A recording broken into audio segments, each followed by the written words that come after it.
Maya Williams entered the Mecklenburg County Courthouse believing she was about to attend the final property hearing of her divorce. 20 minutes later, a court clerk placed a document in front of her bearing a signature that looked exactly like hers. The signature was smooth, familiar, and carefully slanted at the end. The notary seal beneath it was valid. Maya had never seen the document before. She sat motionless at the long wooden table, one hand resting on the worn leather briefcase that had once belonged to her father. Across the aisle, Grant Hale spoke quietly with his attorney. He wore the charcoal suit Maya had helped him choose for his first meeting with a national freight broker. At the time, Hale Freight Systems had owned only 3 trucks and operated from a warehouse where the heating failed every winter. Now Grant looked like a man arriving to close a business deal. Vanessa Cole sat beside him with a tablet on her lap. She did not look toward Maya. "Miss Williams?" Maya raised her eyes. The clerk stood near the end of the table. "Judge Holloway will take the bench shortly. Are you expecting counsel?" "Yes. Mr. Patterson should already be here." The clerk hesitated. "Mr. Patterson filed a motion to withdraw yesterday afternoon." Maya thought she had misunderstood. "Withdraw?" "He stated that you requested termination of representation and had an outstanding balance." "That isn't true. I paid him last week." The clerk's expression remained professional, but her voice softened. "You may want to contact his office." Maya opened her phone. The courthouse Wi-Fi moved slowly, and the signal inside the courtroom was weak. She found the payment confirmation from 6 days earlier and pressed call. Grant glanced across the aisle. For 1 second, their eyes met. There was no surprise in his face. That frightened her more than the document. Mr. Patterson's assistant answered after 4 rings. Maya kept her voice low. "This is Maya Williams. Why did Mr. Patterson withdraw from my case?" A pause followed. "Miss Williams, we received your signed instruction ending representation." "I never sent that. It came from your email address Tuesday evening." "I didn't send it." Another pause. "There was also a notice that the remaining funds in your client account were being disputed." Maya looked at the payment receipt on her screen. "I paid the invoice." "I understand, but the transfer was reversed yesterday morning." Maya's chest tightened. "Reversed by whom?" "I don't have that information." Judge Rebecca Holloway entered before Maya could ask another question. Everyone rose. The judge was 58, with silver beginning to show at her temples and the restrained manner of someone who had spent years listening to people argue about the worst days of their lives. "Please be seated." Maya lowered herself into the chair. Her coffee had gone cold beside her legal pad. Judge Holloway reviewed the file. "Miss Williams, the court has received notice that you are currently unrepresented."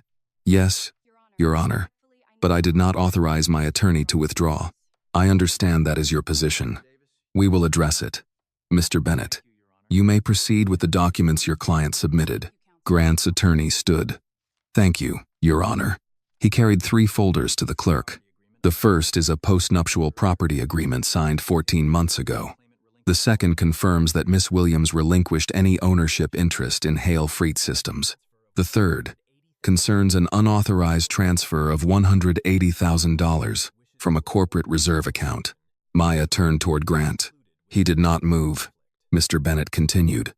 "My client has no desire to pursue additional action if the parties can conclude the divorce without further conflict." Judge Holloway looked at Maya. "Have you reviewed these documents?" "I have never seen the first 2, Your Honor, and I did not transfer that money." Mr. Bennett handed her a copy. Maya looked at the signature again. Her name appeared at the bottom of every page. The M began with the small backward curve she had used since college. The final stroke in Williams rose slightly above the line. Even the pressure marks looked right. Attached to the agreement was the seal of a licensed North Carolina notary. Maya turned the page. The document stated that Grant had founded Hale Freight Systems using separate property and that Maya had contributed no capital, giving her an ownership interest. Her fingers tightened around the paper.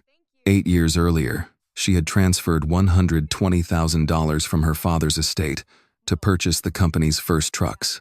She had created the dispatch system, negotiated fuel contracts, reviewed driver logs, and worked without a salary during the first 18 months. Grant had promised to add her name once the company became profitable. There had always been a reason to wait. The company was restructuring. The bank wanted simpler documents. The investors preferred a single owner. The lawyers would handle it after the next expansion. There was always another expansion. Grant finally turned toward her. "You signed it, Maya." His voice was quiet enough to sound compassionate. She stared at him. "No, I didn't. You were sitting in my office when we discussed it. We discussed protecting the company from debt. You never showed me this." Grant gave a tired sigh, as though her denial caused him pain. "Don't make this uglier than it already is." Vanessa lowered her eyes to the tablet, but not before Maya noticed her thumb resting against the side of the screen. She was recording notes, or perhaps something else. Judge Holloway raised a hand. "Mr. Hale, you will direct your comments through counsel." "Yes, Your Honor." The judge examined the agreement. "Miss Williams, the court is not making a finding regarding authenticity at this moment. However, these documents are part of the record and must be addressed with evidence." "I understand. Do you have copies of the company's formation documents, bank records, or proof of your capital contribution?" Maya opened her father's briefcase. Inside were tax returns, handwritten notes, copies of household expenses, and an old bank statement showing the inheritance deposit. The transfer to the truck dealership should have been in the company files. Those files were stored on the corporate server, a server controlled by Grant. "I have part of it," she said. "The rest is at the company." Mr. Bennett stood again. "Miss Williams's access was terminated 3 weeks ago at her own request." "That is not true." He handed another page to the clerk. It was an email from Maya's company account asking Vanessa to cancel her credentials and remove her from all financial systems. Maya read the timestamp. Tuesday, 11:43 p.m. She had been asleep beside Grant at that hour. At least, she had believed he was beside her. A memory returned without warning, waking sometime after midnight and finding his side of the bed empty. He had said he was downstairs answering messages from a client in California. Maya looked across the aisle. Grant's expression did not change. The trap was flawless. Grant hadn't just filed for divorce. He had spent months meticulously manufacturing a digital paper trail to completely erase her existence from the company. Judge Holloway called a brief recess so Maya could contact replacement counsel. As the courtroom emptied, Grant remained seated. Maya closed the forged agreement and placed it inside her father's briefcase. "You planned this," she said. Grant glanced toward the court reporter, who had stepped away from her station. "I planned to protect what I built. We built it." His mouth tightened. "That is not what the paperwork says." Maya stood. Maya locked her father's briefcase. The initial shock was gone, replaced by a cold, sharp clarity. Grant wanted a war of calculated lies, and she would have to find a new way to fight back. When Judge Holloway returned, Maya was still seated alone at the long table. She had left 2 messages for her former attorney and 1 for his office manager. None had been returned. Grant's attorney, Charles Bennett, arranged 3 folders in front of him. Vanessa sat at the far end of their table, her tablet angled away from the aisle. Grant had not spoken to Maya again. Judge Holloway adjusted her glasses and addressed Maya first.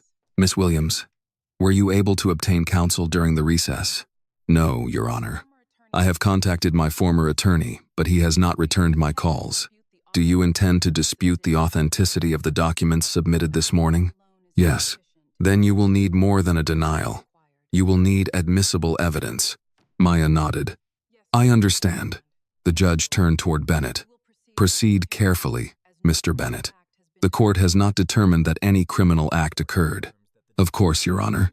Bennett opened the first folder. He introduced an electronic access report showing that Maya's company account had been used to enter Hale Freight Systems banking portal at 11:38 p.m. on March 12. 5 minutes later, someone authorized a transfer of $180,000 from the corporate reserve account to a consulting firm called Northline Advisory.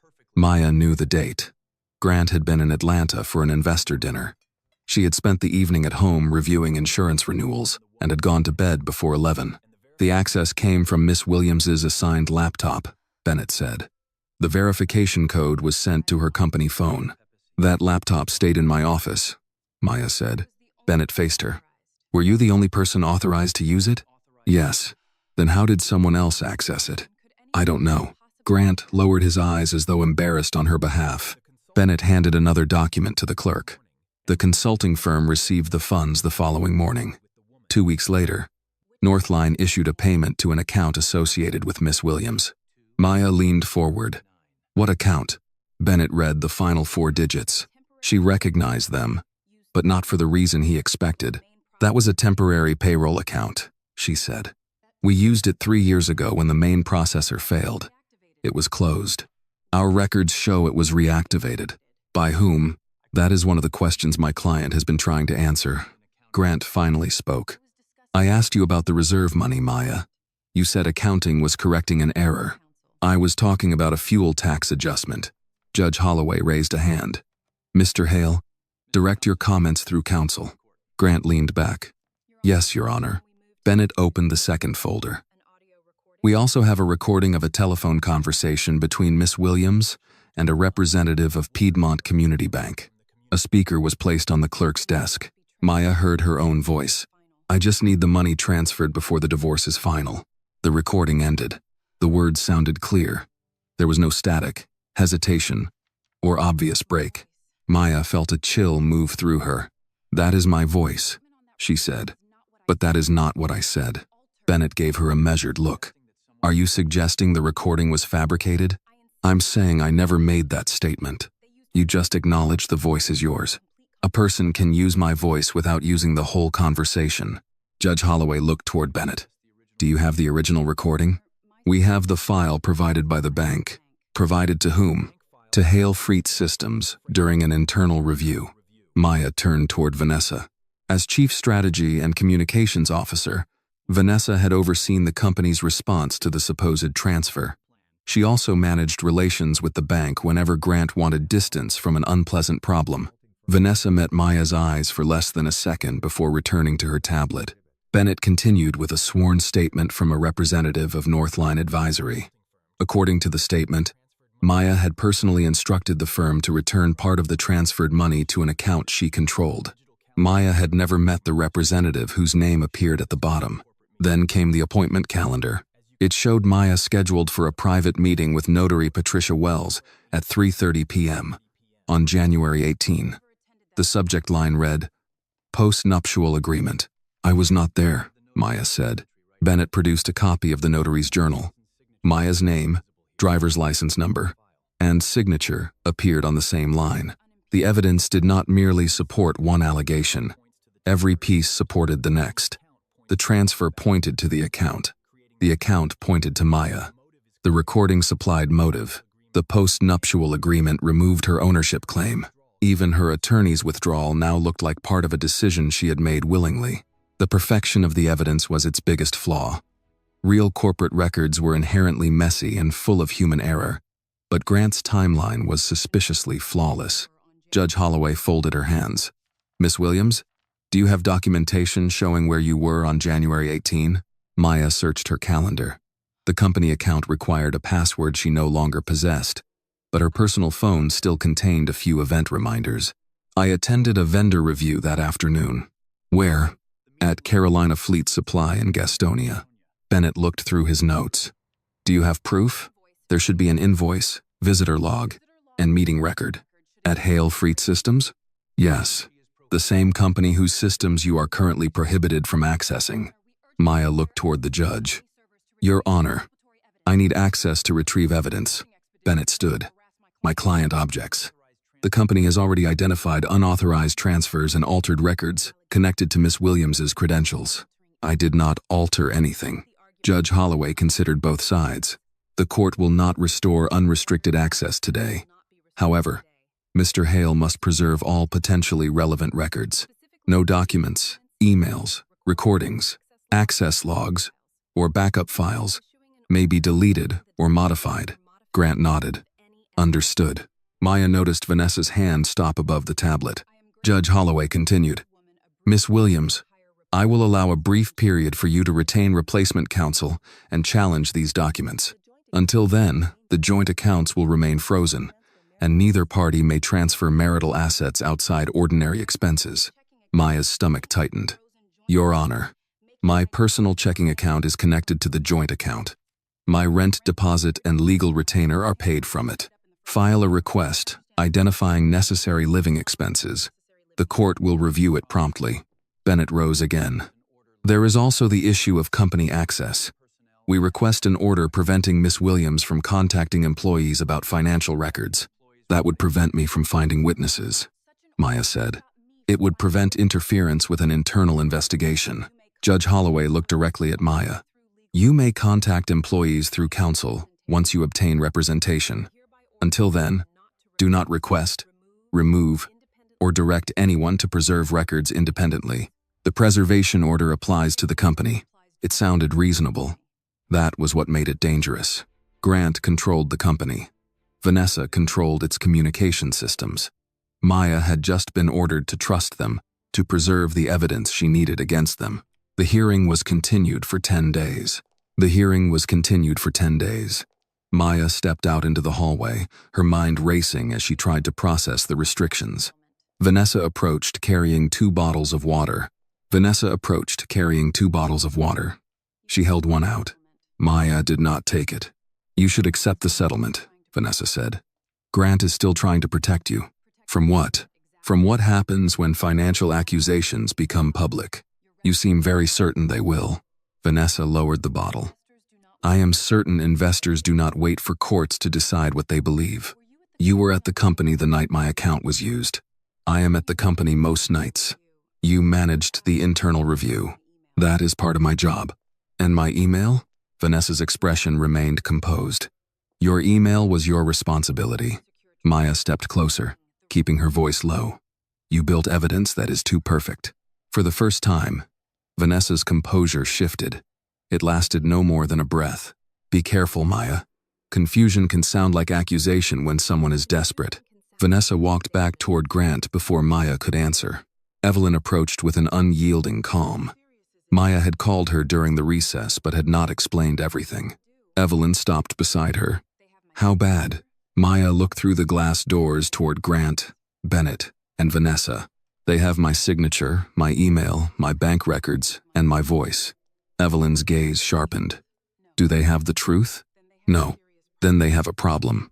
Maya wished she could believe it was that simple. As they walked toward the elevators, her phone vibrated. A security notification informed her that the password to her personal banking account had been changed. Seconds later, another message arrived. Her credit card had been suspended. Grant wasn't just trying to win a legal battle. He was systematically suffocating her financial existence before she could even leave the building. If you feel for Maya as she realizes Grant is trying to destroy not only her case but her entire financial life, please take a moment to like this video. Your support shows that Maya is not standing alone in this fight. And tell us in the comments where you are watching from, because someone living near you may be watching Maya's story with you right now. The security light above the employee entrance turned red when Maya pressed her badge against the reader. She tried again, slower this time, holding the card flat until the machine gave a short denial tone. Evelyn remained beside the Honda in the visitor lot, watching without interfering. She had offered to come inside, but Maya told her this was something she needed to do alone. Through the glass doors, Hale Freight Systems looked exactly as it had the day before. Dispatchers moved between rows of monitors. A television near the ceiling displayed weather delays across the southeast. Drivers in reflective jackets waited at the counter for route packets. Everything continued as if the woman who had built its operating system had never existed. Maya pressed the intercom button. A security officer named Frank Nolan approached from inside. He had worked at the company for 4 years and usually greeted her with a question about Jasper. This time, he stopped behind the locked door. I need to collect my personal belongings, Maya said. Frank glanced over his shoulder. I was told your access was suspended. I know. That is why I'm asking you to let me in. Under supervision. I need authorization. Then call Grant. Frank's expression tightened. Miss Cole is already coming down. The lobby elevator opened less than a minute later. Vanessa stepped out wearing a cream-colored suit and carrying the same tablet she had used in court. She crossed the lobby without hurrying, as though Maya's arrival had been scheduled. Frank, open the door, she said. The lock released. Maya entered, but Frank remained close enough to make the conditions clear. Vanessa offered a restrained smile. I didn't expect you today. You disabled my badge. Your access was canceled 3 weeks ago. On whose authority? Yours. Maya waited. Vanessa tapped the tablet and turned the screen toward her. An email appeared under Maya's company address, instructing Information Technology to remove her from all financial and operational systems. The timestamp was 11:51 p.m., 2 nights before the supposed bank transfer. I didn't send this. That has become your answer for everything, because someone has been doing a great deal in my name. Vanessa turned the screen back. The court will decide that. I want a copy. This is company property. It came from my account, an account you no longer control. The words were delivered calmly, but the satisfaction beneath them was unmistakable. Vanessa asked Frank to escort Maya to her former office. They crossed the main lobby, where a series of framed photographs covered the wall. Maya had selected those images herself before the company's 10th anniversary reception. Now she stopped. The display had changed. The first photograph showed Grant standing beside the company's original 3 trucks. In the real photograph, Maya had stood beside him, holding a clipboard. The new image had been cropped just beyond Grant's shoulder. Another showed the opening of their second warehouse. Maya remembered shaking hands with the first regional client they had secured. In the framed version, Vanessa stood beside Grant, while Maya was absent. The final plaque read, Grant Hale, Founder and Chief Executive Officer. Maya looked from the plaque to Vanessa. When was this changed? We updated the display for the investor presentation. You removed me from every photograph. We simplified the company story. By rewriting it? Investors want clarity, Maya. They don't want a family album. Frank looked toward the floor. Maya continued walking.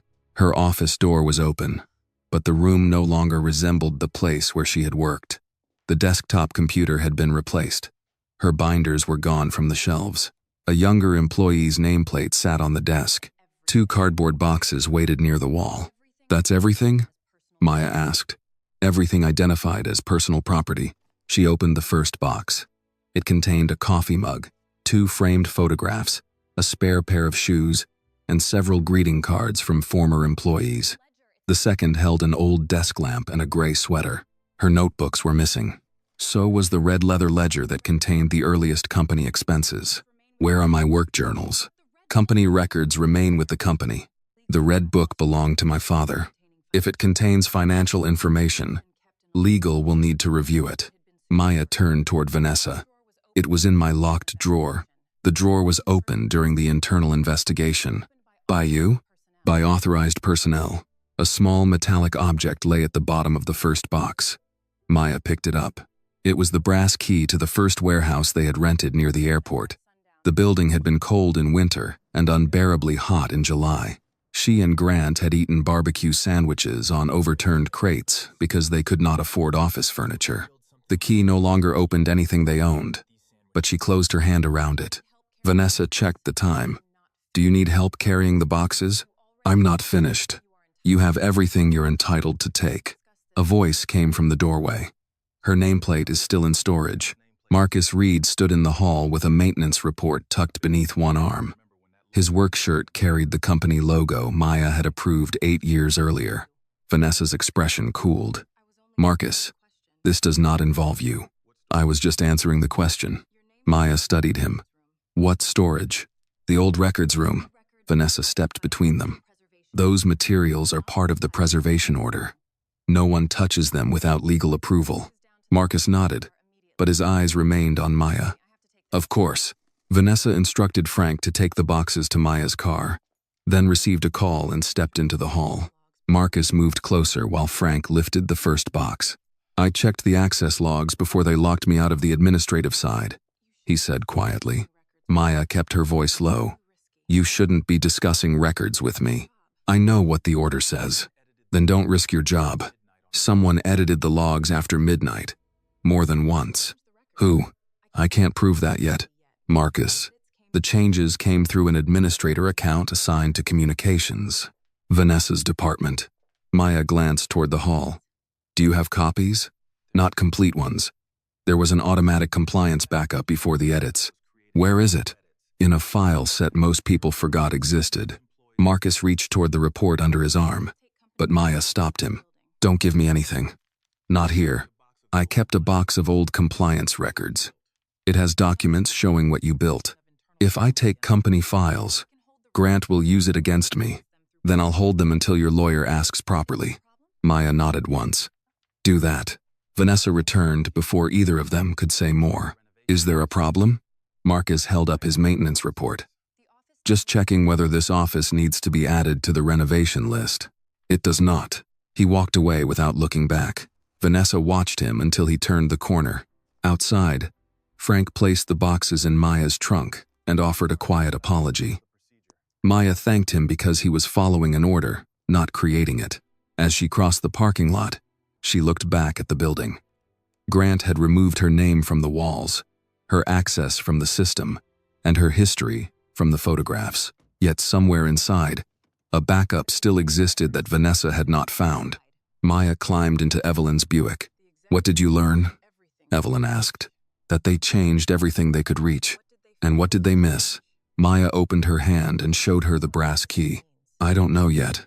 Inside the executive conference room, Vanessa closed the blinds before calling Grant. She came for her things, Vanessa said. Did she take any records? No. Did she speak with Marcus? For less than a minute. Grant was silent. Watch him. I already am. After ending the call, Vanessa remained seated until the screen went dark. Then she selected a different number stored without a name. The sale needs to move faster, she said when the call connected. Prepare the receiving account. A voice asked whether Grant had approved the change. Vanessa looked through the glass wall toward the company photographs. He approved the sale. He doesn't need to know where every dollar lands. By the time Evelyn turned into the South Park neighborhood, the afternoon light had begun to fade behind the rows of maples. Maya saw her Honda Accord parked where she had left it that morning. Grant's black SUV stood beside it, washed and ready for the investor dinner he had mentioned weeks earlier. The house looked unchanged from the street. White brick, dark shutters, trimmed hedges, and the brass porch light Maya had selected after they moved in 5 years ago. Nothing outside suggested that she no longer had the right to enter. Evelyn stopped at the curb. I'll wait here, she said. You don't have to. I know. Maya reached for the door handle, then paused. If I'm not back in 20 minutes, I'll still be here. Maya nodded and walked up the front path carrying her father's briefcase. She entered the security code at the front door. The keypad flashed red. She tried again. The same result. Before she could knock, the door opened. Grant stood inside, with one hand resting against the frame. He had removed his tie, but still wore the charcoal suit from court. You changed the code. The temporary order gave me control of the residence. It gave you temporary possession. It didn't give you permission to lock me away from my personal property. Your things are outside. Maya looked toward the side of the porch. 6 cardboard boxes had been arranged beneath the covered section near the garage. A dark blue suitcase stood beside them. Jasper sat near the suitcase, his worn blue collar fastened around his neck. When he saw Maya, he rose and crossed the porch, pressing his head against her leg. You put him outside? He's been out here 10 minutes. You could have waited until I arrived. I didn't know when that would be.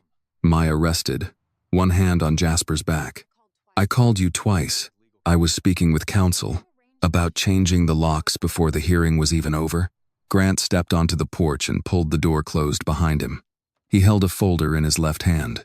I'm trying to make this as simple as possible. You filed documents accusing me of stealing $180,000. Nothing about this is simple. You can prevent it from becoming worse. He offered her the folder. Maya did not take it. What is that? A final settlement proposal. We were in court less than 3 hours ago. My attorney prepared it before the hearing. Of course he did. Grant opened the folder and removed several pages. You keep the Honda, your personal belongings, and the balance in your individual account. I retain the house and full ownership of Hail Freight Systems. What balance? He checked the page. $286. Maya stared at him. My account had more than $12,000 last week.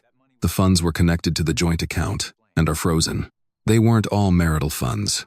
That can be reviewed later, after I sign away every right I have," Grant continued as though she had not spoken. "You agree not to challenge the company's ownership structure, discuss internal matters publicly, or contact employees about financial records. In return, I will not ask the company to pursue recovery of the missing money. You mean you won't report the crime you invented?" His voice remained controlled. "The evidence does not support your version. The evidence was created by someone with access to my accounts. You keep saying that, but you cannot name the person." Maya thought of Vanessa's administrator account and Marcus's warning, but she would not hand Grant information he could use to remove the remaining records. "Give me the documents," she said. Grant passed them to her. She read the first page while Jasper remained beside her. The agreement required her to waive claims against the company, its officers, its affiliates, and any future sale proceeds. The language extended beyond the divorce. Grant was trying to make certain she could never investigate how the business had been valued or where the money had gone. "You're planning to sell," Maya said. Grant's eyes changed before his expression did. "That is not relevant. It is the reason you need my signature now. The company requires stability. The investors require me to disappear. No one is thinking about you as much as you believe." The words were meant to reduce her, but they clarified everything. Grant needed her to feel too small to challenge him. Maya turned toward the boxes. One had split along the bottom, exposing folded sweaters and a pair of winter boots. Another contained kitchen items wrapped in newspaper. She saw her mother's serving bowl beside an old coffee grinder.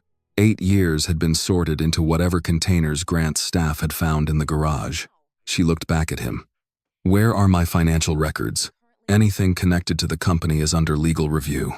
My father's ledger is personal property. It contains business information. My passport, first box.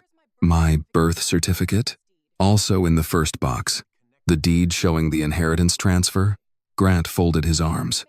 "If it is part of the company records, it stays with the company." Maya held up the settlement. "You want me to sign away my interest while you keep the records that prove it. I want both of us to move forward. No, you want me unable to look backward." Grant's patience began to thin. "You have until tomorrow morning. If you refuse, Bennett will provide the financial file to the proper authorities." "You mean Vanessa's file?" "I mean the company's internal investigation. The same investigation that used my email after I lost access to it. You haven't proven that. And you haven't explained why every piece of evidence appeared exactly when you needed it." Grant glanced toward Evelyn's Buick at the curb. "Your aunt is encouraging you to fight because she has never had to live with the consequences. She spent 30 years in courtrooms. She understands consequences better than either of us. This is between you and me. It stopped being between us when you brought Vanessa into our accounts, our company, and our divorce." Grant stepped closer, lowering his voice. "Sign the agreement, Maya. Take the car, take the dog, and start over. You are 30 years old. You have time. And what do you have? I have a company to protect. We built that company together. I built it, you helped." Maya studied the man she had once trusted with every plan she made. "You did not build this company alone, Grant. You only made sure the paperwork said you did." For several seconds, neither spoke. Grant finally pointed toward the boxes. "I'll have someone carry those to your car. I can do it myself." "You always say that, because every time I depended on you, you kept a record of it and called it ownership." Maya placed the unsigned agreement inside her father's briefcase. She loaded the boxes into the Honda, while Evelyn held Jasper's leash. Grant remained on the porch, making no attempt to help. When the last box was secured, Maya opened the driver's door and found a white envelope on the seat. Inside was the remaining key to the house and a printed notice confirming that her access had been revoked. She set both on the passenger seat beside the brass warehouse key. Grant believed one key represented everything he had taken and the other represented something that no longer mattered. Maya started the engine. As she pulled away, she did not look back at the house. She watched Grant in the rearview mirror instead. He stood beneath the porch light with his hands in his pockets, certain he had reduced 8 years of marriage to 6 boxes, 1 suitcase, an aging car, and $286. What he had not calculated was what Maya might do once she stopped asking his permission to defend herself. Evelyn followed Maya's Honda through the evening traffic until they reached a modest motel near Interstate 77. The vacancy sign flickered above the entrance, and several work trucks filled the parking lot. Maya pulled into a space near the office and turned off the engine. Evelyn parked beside her. Maya opened the trunk and checked the boxes Grant had packed. Jasper waited in the back seat, his head resting near the window. "I'll stay here tonight," Maya said when Evelyn approached. Evelyn examined the motel without comment. "Have you checked the rate?" "Not yet." "And how are you paying?" "I still have money." "You have $286, a credit card that no longer works, and a bank account with a changed password. I'll fix the account tomorrow." "Tomorrow is not tonight." Maya closed the trunk. "I'm not moving into your house. You would be staying in my guest room." "That's the same thing." "No, it isn't. Moving in requires boxes in the closet and an opinion about my curtains. Staying means you sleep somewhere safe while you decide what comes next. I don't want you paying for me." Evelyn's expression remained calm. "You spent 8 years working without protecting your own name. You can spend one night accepting a clean bed from your aunt." Maya looked toward the motel office. A handwritten sign on the glass stated that all rooms required a deposit by major credit card. "I can use cash." "Not for the deposit. I'll find another place." With Jasper in the car and half your life in the trunk? Maya reached for the driver's door. "I said I'll handle it." Evelyn rested one hand on the roof of the Honda. "When did handling things alone become the only way you know how to keep your dignity?" Maya did not answer. "Grant made you ask permission for money you helped earn," Evelyn continued. "Do not let him convince you that accepting help from someone who loves you is the same as losing control. That isn't what this is about." "It is exactly what this is about." Maya looked down at the keys in her hand. The brass warehouse key rested beside the house key Grant had returned. One opened a building the company no longer used. The other opened a house she could no longer enter. "I don't want to become your responsibility." Evelyn's voice softened. "You are my family, not a responsibility." The words affected Maya more than she expected. She placed the keys in her coat pocket before Evelyn could see her hand tremble. "I need coffee," she said. "That is the first sensible thing you've said in an hour." Queen City Grill stood 3 blocks away, between a pharmacy and a dry cleaner. The restaurant had red vinyl booths, framed photographs of Charlotte from the 1970s, and a pie display beside the register. Evelyn had taken Maya there after high school graduations, difficult exams, and the funeral of Maya's father. They chose a booth near the back. Jasper remained in the Honda with the windows lowered slightly and a bowl of water on the floor. A waitress named Linda recognized Evelyn and brought 2 coffees before they ordered. "You still take yours black?" Linda asked. "Some habits deserve loyalty," Evelyn replied. Linda turned to Maya. "Cream?" "Yes, please." They ordered tomato soup and grilled cheese. Maya opened her father's briefcase on the seat beside her and removed the settlement Grant wanted signed. Evelyn read every page without interrupting. She used a fountain pen to circle clauses on a paper napkin because Maya would not let her write on the original. When she finished, Evelyn folded the napkin in half. "This is not a settlement," she said. "It is a burial." Maya wrapped both hands around the coffee mug. "He says he'll send the financial file to the authorities if I refuse. Grant says many things. He has documents. He has documents that appear connected. That is not the same as having the truth. The court saw my signature. A signature can be copied. The notary confirmed it. Notaries can make mistakes. Some can be pressured. Others can be dishonest. The email came from my account. Accounts can be accessed. The bank recording used my voice. Recordings can be edited." Maya gave a tired laugh. "You make it sound easy." "No, I make it sound possible." Linda delivered their food. Maya broke the sandwich in half but did not eat. Evelyn took a spoonful of soup. "Daniel Mercer called me after you left court." Maya set down the sandwich. "Why?" "Because I asked him to review your case. I don't need another lawyer I can't afford. He offered to examine the file for 24 hours without charging you. I don't want charity. He is not offering charity. He believes there may be corporate fraud. He hasn't even seen the evidence. He has seen enough cases to recognize a pattern. Maya shook her head. No, I'm not letting you involve yourself financially. I did not offer him money. You will, only if I choose to. And I'm saying no. Evelyn placed her spoon beside the bowl. Justice is rarely quick, Maya, but a lie has to remember every version. The truth only needs one. That sounds good in a courtroom. It doesn't change what happens when the person lying controls the records. Then you find the records he does not control. Maya thought of Marcus and the automatic compliance backup. She had no idea what it contained or whether it still existed. What if I fight and lose? Then you lose after telling the truth. And if I accept Grant's offer, you spend the rest of your life wondering which part of yourself you sold for peace. Maya finally ate part of the sandwich. It had cooled, but the familiar taste eased something inside her. After dinner, Evelyn paid before Maya could object. They returned to their cars and drove toward Wesley Heights. On Wilkinson Boulevard, Evelyn signaled into a gas station. I need gas, she said when Maya followed her to the pump. You filled the tank yesterday. I also need dog food. Inside the store, Maya carried a bag of dry food and a box of treats to the counter. Evelyn handed her two $20 bills. I'll pay you back. It is a gift. I don't need.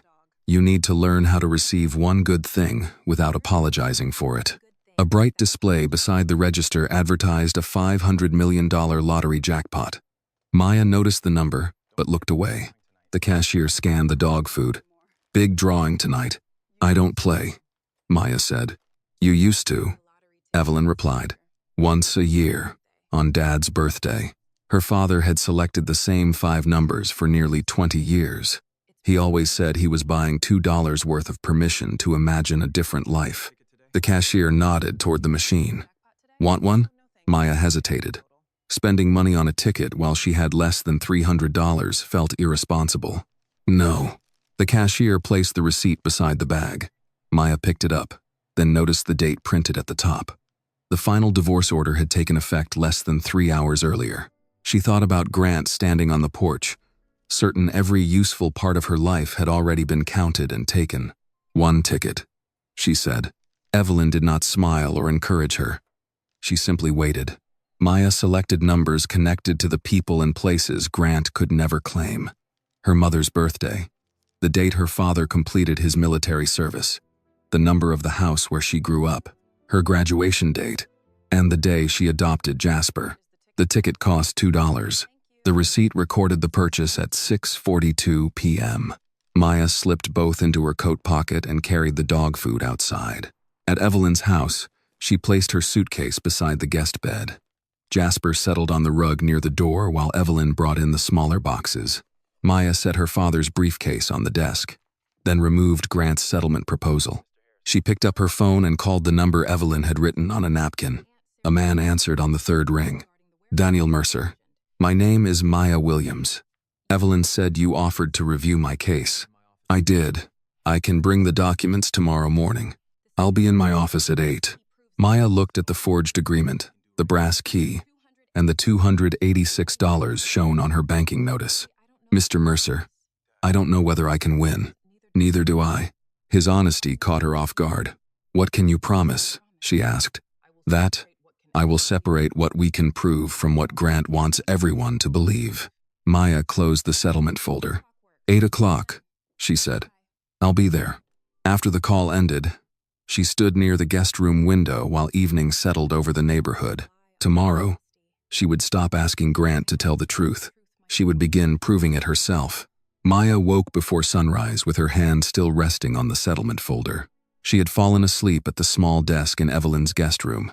The bedside lamp remained on, and the forged agreement lay open beneath her arm. Jasper was curled on the rug near the door, his blue collar partly hidden beneath one ear. For several seconds, Maya did not remember where she was.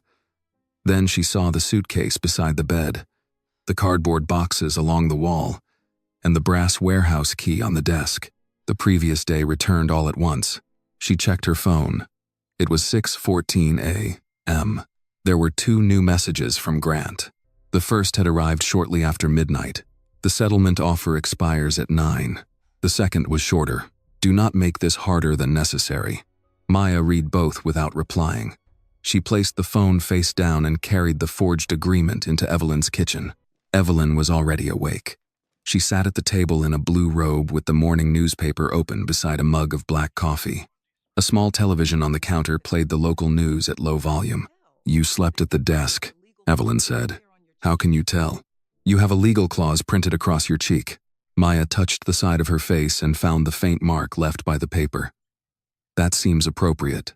Evelyn poured coffee into a second mug and added cream before placing it across the table. "Daniel called," she said. "He moved another meeting. He can see you at 8. I told him I would be there. You also told Grant you would stay married to him." Maya looked up. Evelyn folded the newspaper. People are allowed to reconsider decisions made before they learn the truth. Maya opened the folder. "I'm not reconsidering." "Good." On the television, the weather report ended, and the anchor returned to the desk. "We begin this morning with a winning ticket sold here in Charlotte," the anchor said. "Lottery officials confirmed that a single ticket matched all numbers in last night's $500 million drawing."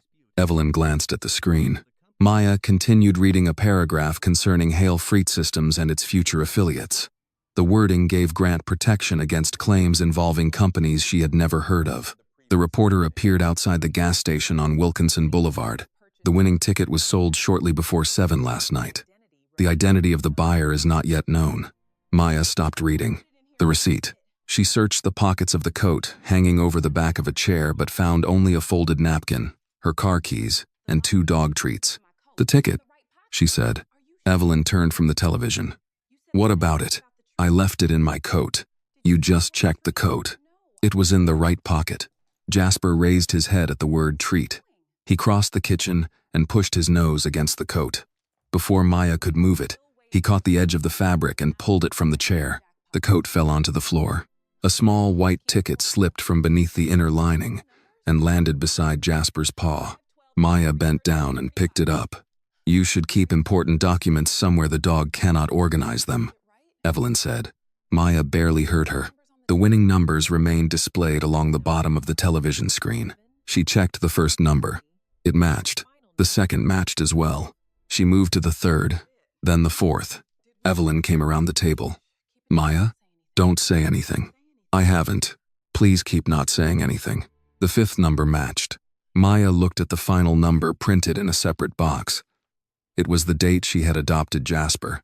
She checked the television. The number was the same.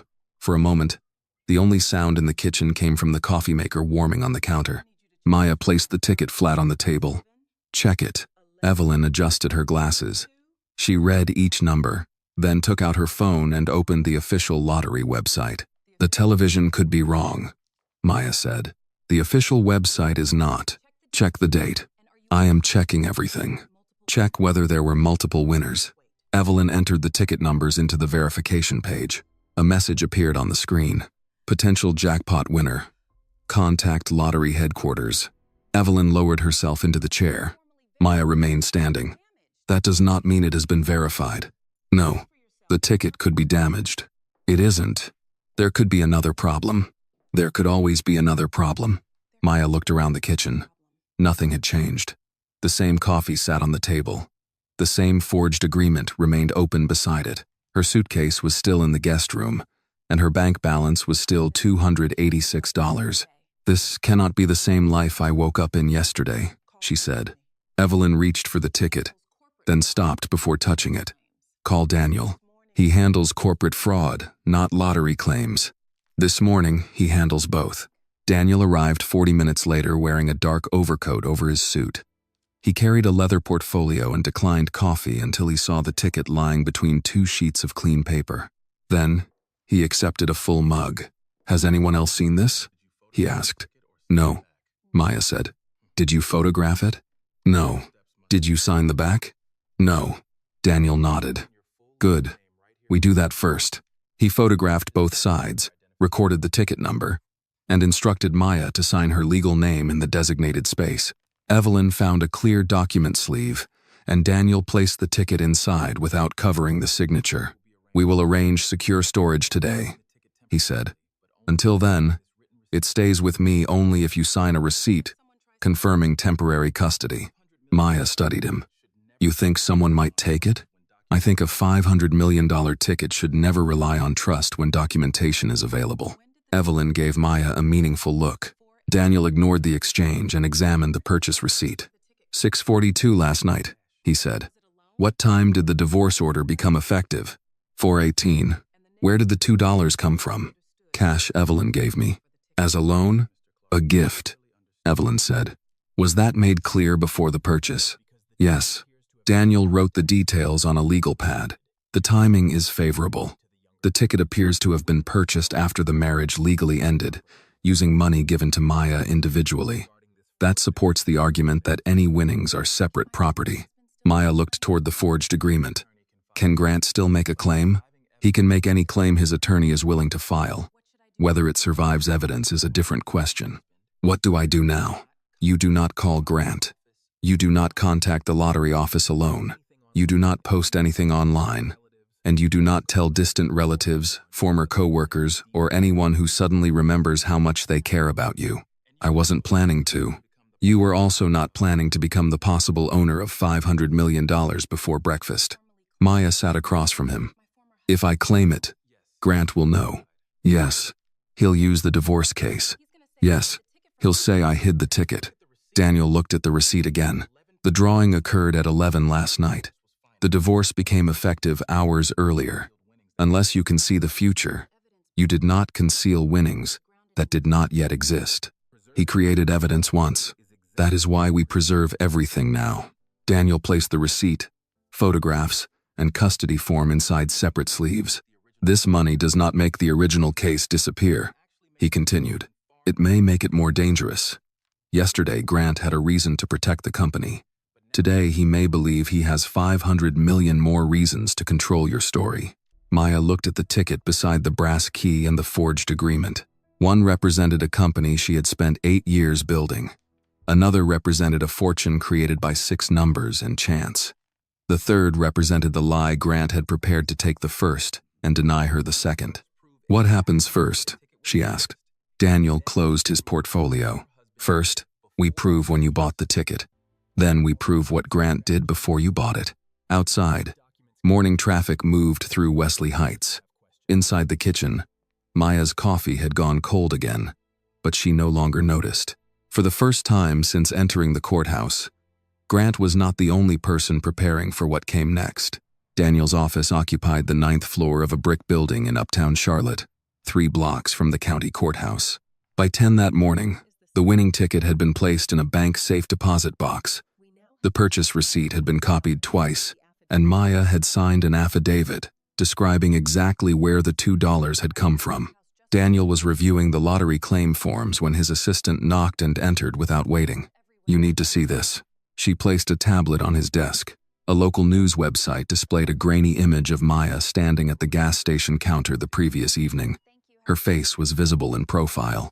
The dark coat, her father's briefcase, and the bag of dog food made her easy to recognize. The headline read, "Mystery jackpot buyer may have left divorce court hours before purchase." Maya read the headline twice. How would they know where I had been? The cashier probably remembered the courthouse parking sticker on your windshield, Daniel said. Or someone followed the transaction backward after the store confirmed the sale. His assistant scrolled down. The reporter says the buyer was accompanied by an older woman and purchased dog food before selecting one ticket. Evelyn sat near the window with her handbag on her lap. That narrows Charlotte down to only several thousand women. The image will do the rest, Daniel said. Maya's phone began vibrating inside her purse. The first call came from a number she did not recognize. The second came from a former coworker. The third came from Linda at Queen City Grill. Daniel held out his hand. Turn it off. What if Marcus calls? He can contact my office. Right now, every person who reaches you creates another possible leak. Maya silenced the phone but did not switch it off. I haven't even claimed the money. That will not matter to the public. His assistant looked at the tablet again.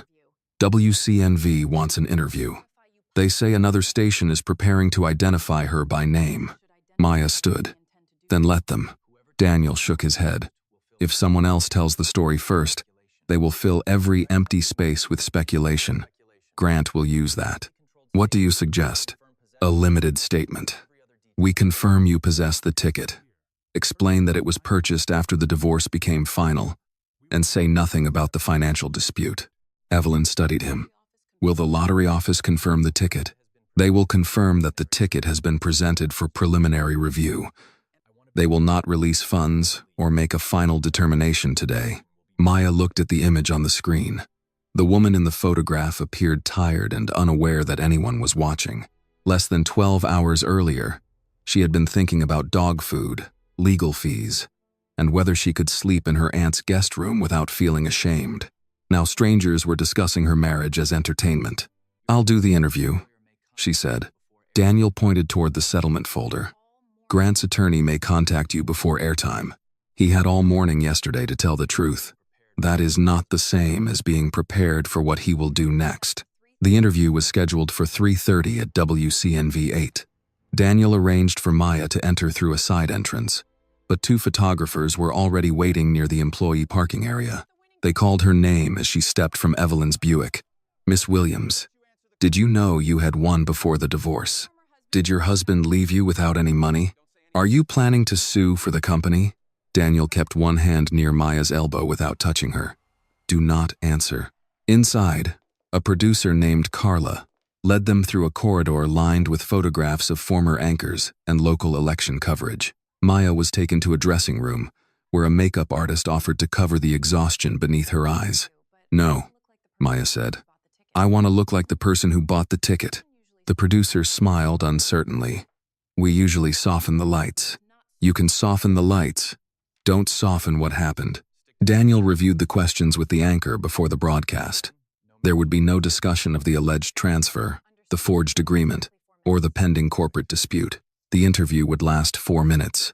Maya wore the same navy suit she had worn to court. She had no other business clothes with her, and she refused Evelyn's offer to buy something new.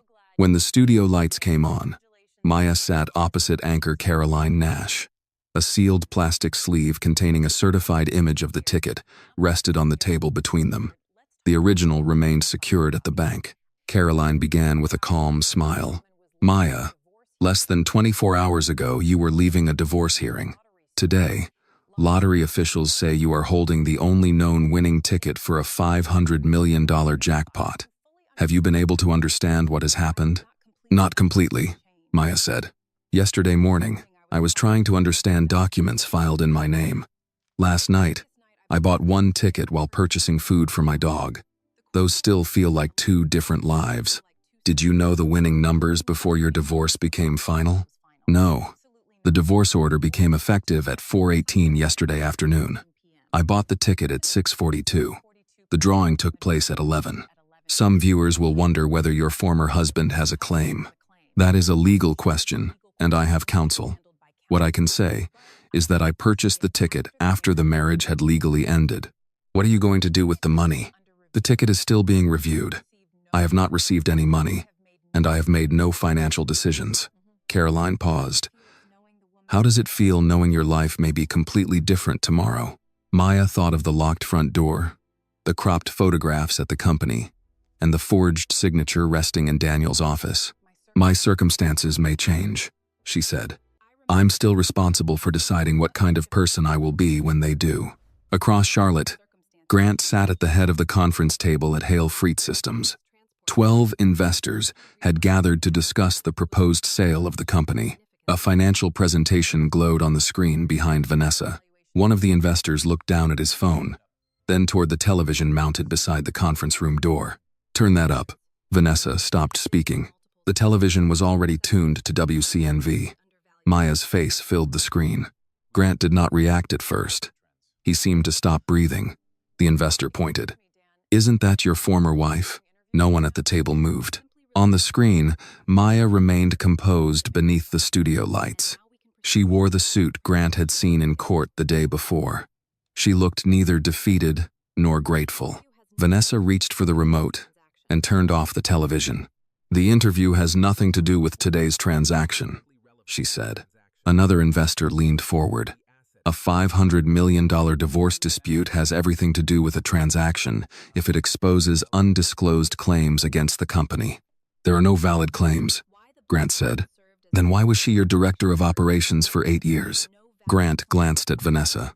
The question had not appeared in the investor presentation. We can address personnel history after the valuation review, Vanessa said. The meeting continued, but no one looked at the financial projections the same way again. When the room finally emptied, Grant closed the door and called Maya. She did not answer. He left a message. Maya, congratulations. Whatever happened between us, I don't want you handling this alone. Call me. 10 minutes passed. He called again. You need people who understand business, taxes, and public attention. I can help protect you. There was still no response. Vanessa stood near the window, reading the online reactions to the interview. She isn't going to call, she said. Grant set down his phone. She will. You left her with $286 yesterday. Today she may be worth $500 million. She does not need your permission anymore. I'm still entitled to know whether she concealed an asset. The ticket was purchased after the order. Grant turned toward her. Then we challenged the timing, the source of the money, and what she knew before she signed. Vanessa locked the tablet and placed it on the table. You did not divorce a millionaire, she said. You divorced her one day too early. That evening, Maya returned to Daniel's office and found 3 missed calls from Grant. The first 2 messages sounded concerned. The third did not. If you continue refusing to speak with me, Bennett will file for emergency relief tonight.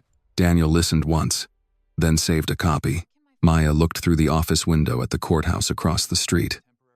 What can he ask for? A temporary hold on the lottery payment. Can he get it? He only needs to convince the court there is a legitimate dispute worth reviewing. Maya's phone lit up with an email notification from Charles Bennett. The subject line read, "Emergency motion regarding concealed marital asset." Daniel opened the attached filing and read the first page. Grant was no longer asking to help Maya manage the money. He was asking the court to stop her from receiving it. The emergency hearing was scheduled for 9 the next morning. Daniel arrived at the courthouse carrying 2 binders, a certified copy of the divorce order, and the purchase receipt, sealed inside a transparent evidence sleeve. Maya walked beside him with her father's briefcase held close against her coat. Evelyn followed several steps behind, refusing every reporter who asked for a comment. Grant and Vanessa were already inside the courtroom. Grant wore a navy suit Maya had never seen before. Vanessa sat beside Charles Bennett with a stack of printed news articles arranged in front of her. One headline described Maya as the overnight heiress at the center of a disputed divorce. Another asked whether she had concealed the winning ticket before the marriage ended. The drawing had occurred after the divorce became final, yet the question was repeated often enough to sound possible. Judge Holloway entered at exactly 9. Bennett stood first. Your Honor, we are requesting a temporary order preventing the release, assignment, or transfer of the lottery proceeds until the court can determine whether the ticket is connected to concealed marital property. Daniel rose. The ticket was purchased 2 hours and 24 minutes after the divorce order became effective. We do not dispute the printed time on the receipt, Bennett said. We dispute the story surrounding the purchase. Judge Holloway looked toward him. Explain. Bennett approached the lectern. Miss Williams signed a settlement surrendering her interest in Hale Freight Systems, while facing questions about an unauthorized transfer of $180,000. Within hours, she purchased the only winning ticket in a $500 million drawing. My client has reason to believe she knew the ticket's value before the divorce was finalized or used marital funds to acquire it. The winning numbers were drawn at 11 that night, Daniel said. No one knew the ticket's value at 4:18 in the afternoon. Miss Williams may have received advance information. Daniel stared at him. Is counsel alleging that my client manipulated a state lottery drawing? I am saying the timing requires investigation. The timing requires a clock. A faint sound moved through the gallery before Judge Holloway raised her hand. Mr. Mercer, keep your remarks directed to the legal issue. Yes, Your Honor. Daniel placed the certified divorce order and receipt before the clerk. The marriage legally ended at 4:18. The ticket was purchased at 6:42. The drawing occurred at 11. Miss Williams did not discover the result until the following morning. The $2 came from a cash gift given by her aunt. After the divorce became effective, Bennett turned toward Evelyn. A convenient gift. Evelyn remained seated. Daniel's voice hardened. Miss Williams had $286 available because Mr. Hale had already frozen access to the remaining accounts.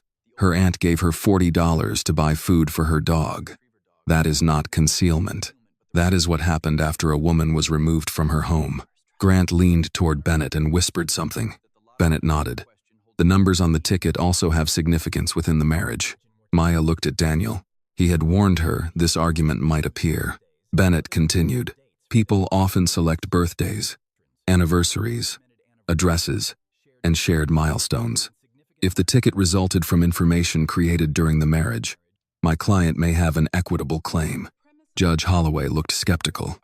Counsel, are you arguing that one spouse owns part of the other spouse's memories? I am arguing that the selection method may demonstrate the ticket was purchased as part of an ongoing marital plan. There was no plan, Maya said. Daniel touched the edge of the table, reminding her not to speak without permission. Judge Holloway looked at Maya. You will have an opportunity to respond through counsel. Daniel stood. The numbers relate to Miss Williams's family history and events that occurred before or independently of her marriage. We can establish that through testimony. More importantly, North Carolina law does not convert a post-divorce lottery purchase into marital property because the buyer selected meaningful numbers. Bennett moved to his second argument. He claimed the $2 could be traced to marital funds because Evelyn had bought dinner for Maya earlier that evening, leaving Maya with cash she otherwise might have spent on food. Daniel let him finish. By that reasoning, he said, any person who buys another adult dinner acquires an interest in everything that adult purchases afterward. Judge Holloway closed the motion and rested both hands on it. The court is not persuaded that Mr. Hale has demonstrated ownership of the ticket. However, there are unresolved allegations concerning the validity of the divorce documents, the source of the ticket purchase, and whether material information was concealed during the proceedings. Maya felt Daniel become still beside her. Judge Holloway continued, I will issue a limited temporary order. The Lottery Commission may complete verification, but no prize funds may be distributed, pledged, assigned, or transferred until this court reviews the relevant timeline. This is not a finding that Mr. Hale has an interest in the winnings. Grant's attorney thanked the judge. Daniel did not. How long will the order remain in effect? He asked. 7 days, unless extended for good cause. Both parties will submit evidence regarding the purchase, the effective time of the divorce, and any claim of concealment. What about the original property dispute? Judge Holloway looked down at the forged agreement in the court file. If Miss Williams intends to challenge the settlement for fraud, she must file the appropriate motion with supporting evidence. The lottery claim and the divorce agreement are separate questions, even if some facts overlap. Daniel nodded. Understood. Grant turned toward Maya as the judge left. The relief in his face lasted only a moment, but Maya saw it. He had not won the money. He had succeeded in delaying her access to it. Outside the courtroom, reporters crowded the corridor. Bennett stopped near the courthouse steps and read a prepared statement. Mr. Hale is not attempting to take anything that rightfully belongs to Miss Williams. He is simply requesting transparency regarding assets and information that may have existed before the divorce became final. Vanessa stood behind him with Grant, her expression serious enough to suggest concern rather than strategy. A reporter asked whether Grant believed Maya had committed fraud. Bennett replied, "We believe the evidence should determine that." The sentence appeared online within minutes. By the time Maya, Daniel, and Evelyn reached Daniel's office, 3 television programs had repeated the phrase, requesting transparency. None mentioned that Grant had frozen Maya's accounts, removed her from the company, or submitted a document she denied signing. Daniel closed the office door and placed the 2 binders on the conference table. Maya remained standing. He has already taken my house, my job, and my access to the company. Now he can stop the lottery from paying me based on another accusation. For 7 days, Daniel said. He can do a lot in 7 days. So can we. Evelyn removed her coat and sat near the window. What comes first? Daniel opened a clean legal pad. We are fighting two cases now. The first is simple in structure. We prove the ticket was purchased after the marriage ended with money given directly to Maya. And the second? Maya asked. We prove the divorce settlement was built on fraud. That one is not simple. No. Daniel wrote two headings. Lottery timeline. Original fraud. We need the gas station video. The complete transaction record. Evelyn's statement. The official drawing time. And confirmation from the Lottery Commission, he said. For the other case, we need the original bank recording, the metadata from the emails, the notary's complete journal, the internal access logs, and proof of where you were when the agreement was supposedly signed. Most of that is inside Grant's company. Then we stop treating it as his company's private information and start requesting it through legal process. Maya sat across from him. Vanessa will destroy whatever is left. The judge issued a preservation order. She was deleting things before the order. Daniel met her eyes. Then the deletions become evidence too. His assistant entered with a printed email. WCNV received an anonymous copy of the bank recording. They plan to air it tonight. Maya read the sentence attributed to her. I just need the money transferred before the divorce is final. Daniel reached for his phone. We request the complete recording immediately. What if the bank no longer has it? Maya asked. Banks preserve calls for regulatory reasons. And if Vanessa obtained the original, then she may have made a mistake. Maya looked at the two headings on Daniel's legal pad. The lottery had seemed like an escape for less than a day. Now it was another room Grant had managed to enter. Daniel circled the words, original fraud. Grant wants everyone watching the ticket, he said. That means we look at what he is hoping they will ignore. Maya opened her father's briefcase and removed the forged agreement.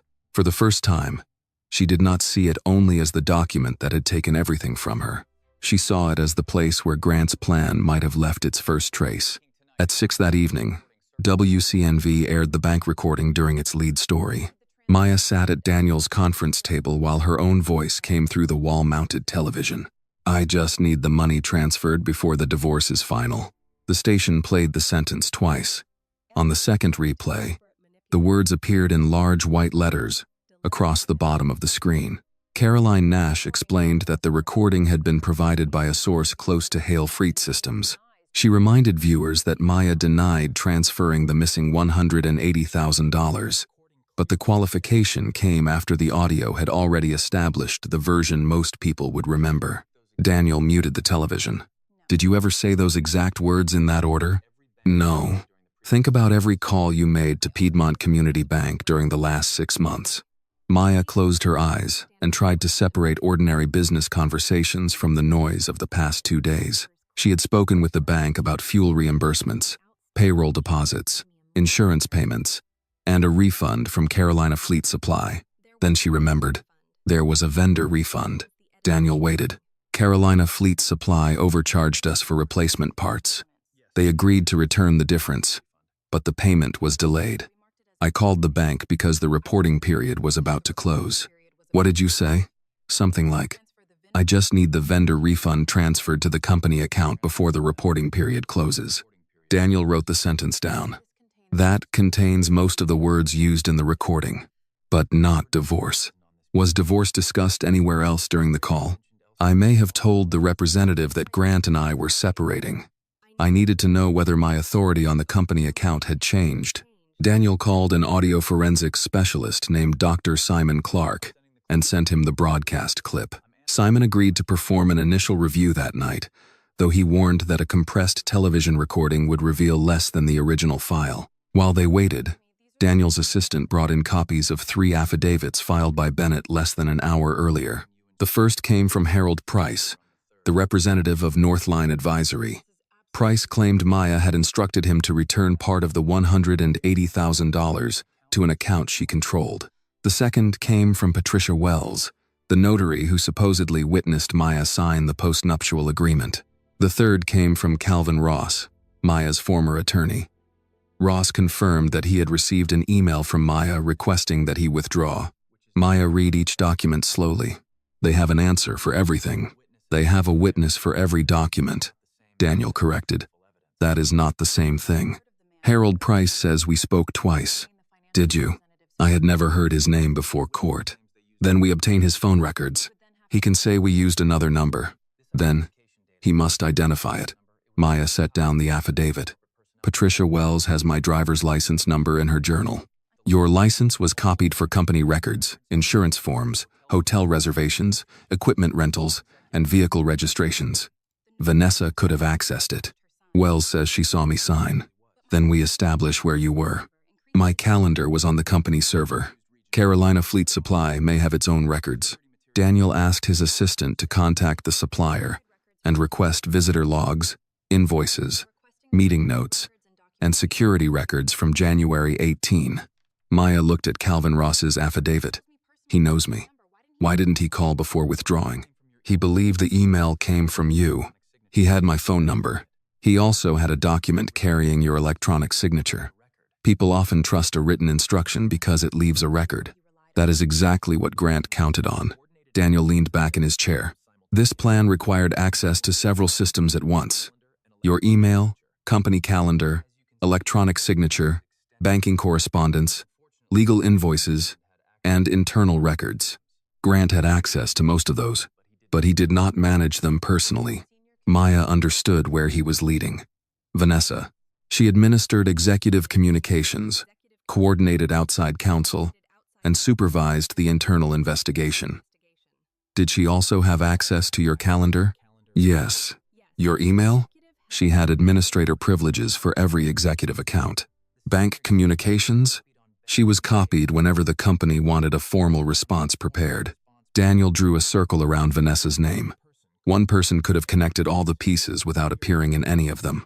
Maya remembered Vanessa standing in the courthouse hallway with a bottle of water and warning her that confusion could sound like accusation.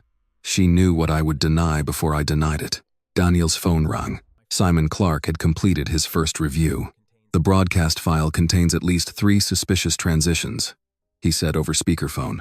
One occurs before the word money, another before divorce, and a third before final. The background noise shifts slightly at each point. So it was edited? Maya asked. I can say it shows signs consistent with editing. I cannot state that conclusively without the original recording. Daniel asked whether the television station's copy would be enough for court. Not by itself.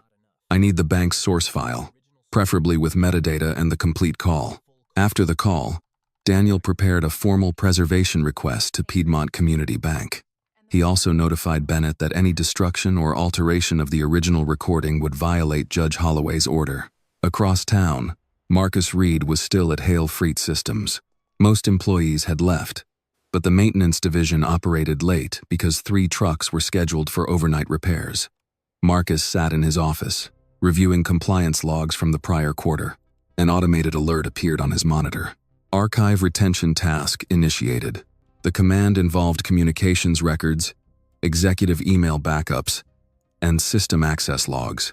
It had been scheduled to remove files older than 90 days, even though company policy required several categories to remain available for 7 years. Marcus opened the administrative record. The task had been created under Vanessa Cole's account 20 minutes earlier. He took out his phone and photographed the screen, making sure the time and user identification were visible. Then he opened the compliance dashboard and attempted to suspend the deletion. Access denied. His permissions had been changed. Marcus called the information technology manager, but the call went to voicemail. He left no message. If Vanessa knew he had seen the command, she might remove the remaining backup before Daniel could request it. He searched the old audit directory instead. The main archive had already begun disappearing, but an automated regulatory snapshot from 6 months earlier remained listed on a separate server. The file was encrypted and could not be opened through his current account. Marcus copied the file identification number onto paper. The office door opened behind him. Vanessa stood in the hallway. "You're working late," she said. "So are you." Her attention moved toward his monitor. Marcus had already closed the archive window and replaced it with a maintenance schedule. "We have investor meetings all week," she said. "I need every department focused on normal operations. Nothing has been normal since yesterday. That is not your concern." Maya's name is attached to a financial transfer. She built the controls that were supposed to prevent it. And now the company is investigating how those controls failed. Marcus looked at her. Systems do not fail in ways that benefit only one person. Vanessa's expression remained calm. Be careful what you imply. I didn't imply anything. She stepped into the office. Have you communicated with Maya? No. It was true. He had not spoken to her since she left the building. If she contacts you, notify legal. Is that a request? It is an instruction. Vanessa left without another word. Marcus waited until her footsteps faded, then folded the paper containing the file number and placed it inside his wallet. At Daniel's office, Maya was gathering the affidavits when her phone received an anonymous message. Check the company's retention logs. Someone is deleting records tonight. There was no name and no reply number. She handed the phone to Daniel. He read the message once and immediately began drafting an emergency notice to Bennett and the court. Maya looked at the 3 affidavits spread across the table. Grant's case appeared stronger with every new witness. Yet someone inside the company was destroying records while claiming there was nothing to hide. The evidence against her was becoming more complete. So was the proof that someone feared what the missing pieces might reveal. By 9 the next morning, Daniel had filed an emergency request demanding that Hale Freight Systems suspend every deletion task and produce its retention logs. Bennett responded within the hour, claiming the archive process was routine and unrelated to Maya's case. Daniel read the response aloud in his conference room. Routine maintenance, he said. Scheduled the same night a preservation notice arrived. Maya sat across from him with a legal pad open but untouched. Will the court stop them? We asked for immediate inspection by an independent specialist. Until Judge Holloway rules, they are under written notice that destroying relevant evidence may carry consequences. That assumes the records still exist. It also creates a trail if they do not. Daniel's assistant entered carrying a cream envelope delivered by courier. The return address belonged to Bennett's law firm. Daniel opened it and scanned the first page. What is it? Maya asked. A settlement proposal. Grant already gave me one. This one reflects your new financial circumstances. He placed the document in front of her. The number appeared halfway down the first page. 7,500 yuan. Maya read the paragraph twice. Grant would withdraw his claim against the lottery ticket and agree not to pursue the alleged $180,000 transfer. In exchange, Maya would pay him $75 million after receiving the prize. The remaining conditions were more important than the money. She would waive any challenge to the divorce settlement, release Grant, Vanessa, Hale Freight Systems, and every affiliated company from future claims, and agree never to discuss the company's internal finances. She would also appear with Grant in a televised interview stating that their separation involved misunderstandings rather than fraud. He wants me to pay him for the right to remain silent, Maya said. He wants you to pay him for the right to receive money he cannot yet prove belongs to him, Daniel replied. If I sign this, the hold disappears. That is what Bennett promises, and the lottery can pay me. After verification and the usual claim process, Maya looked at the amount again. Even after taxes and Grant's demand, she would still have more money than she could spend in several lifetimes. For one brief moment, the proposal looked less like surrender and more like an exit. No more hearings. No more television panels replaying her edited voice. No more strangers debating whether she was honest. Evelyn would not have to risk her savings. Marcus would not have to jeopardize his career. Maya could walk away from Grant, the company, and every document bearing a signature she had not written. Daniel seemed to recognize the calculation taking place. I will not tell you that $75 million is insignificant, he said. It is not. I will tell you that the release is broader than the payment. He wants the original case buried. Yes. Maya closed the folder. I need time. You have until 5 this afternoon. Of course I do. At noon, Grant arrived at Daniel's office without Bennett. Daniel met him in reception and refused to allow a private conversation. If you speak with my client, I remain in the room, he said. Grant agreed. They sat around the conference table. Grant placed his phone face down and looked at Maya with the same restrained concern he had displayed in court.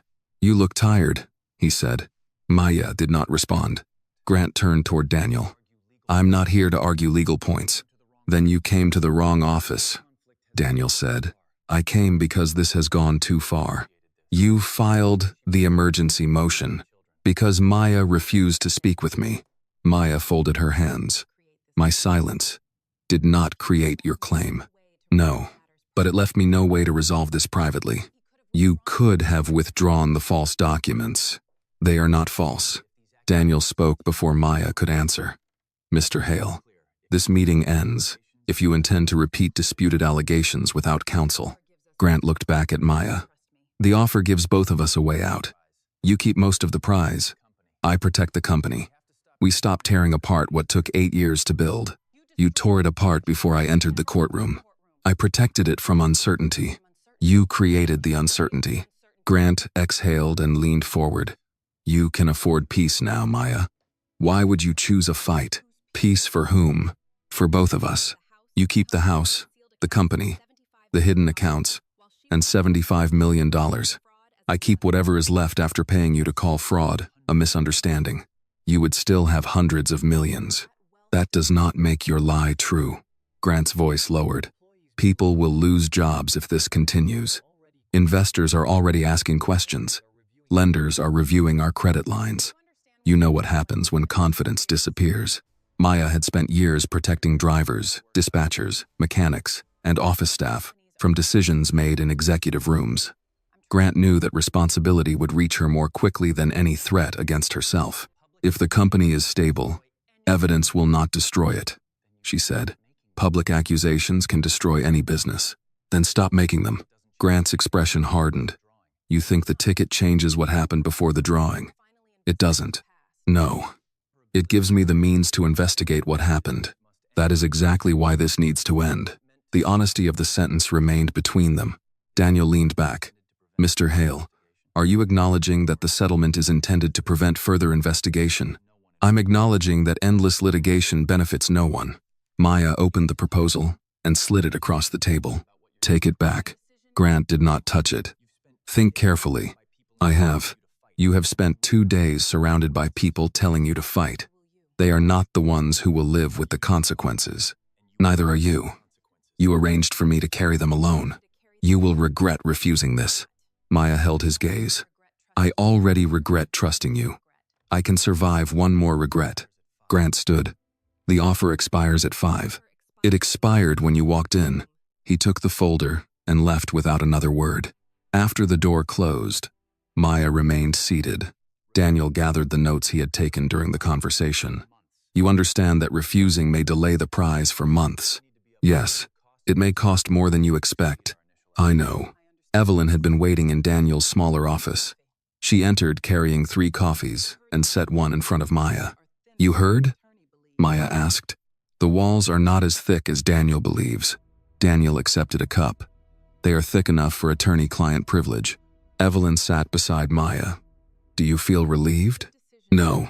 Good decisions do not always provide immediate relief. I could have ended this. You could have ended the lawsuit. That is not the same as ending Grant's control. Maya looked toward the window. Reporters had gathered again across the street.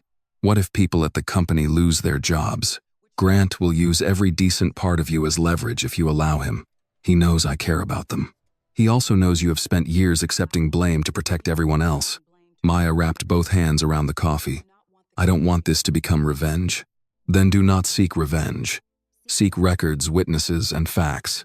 At 4:58, Daniel sent Bennett a formal rejection.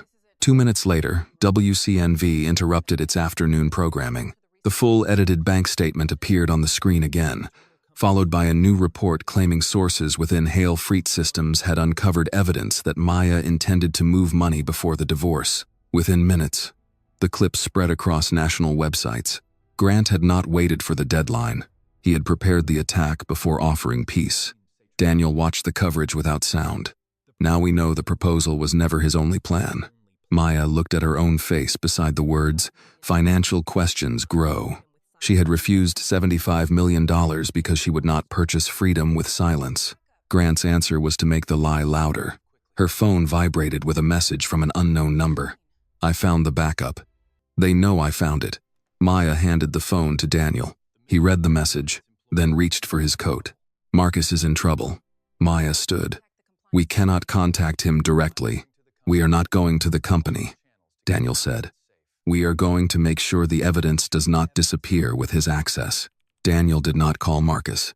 Instead, he sent Bennett a formal demand requiring Hale Freight Systems to identify every employee whose access had been suspended since Judge Holloway issued the preservation order.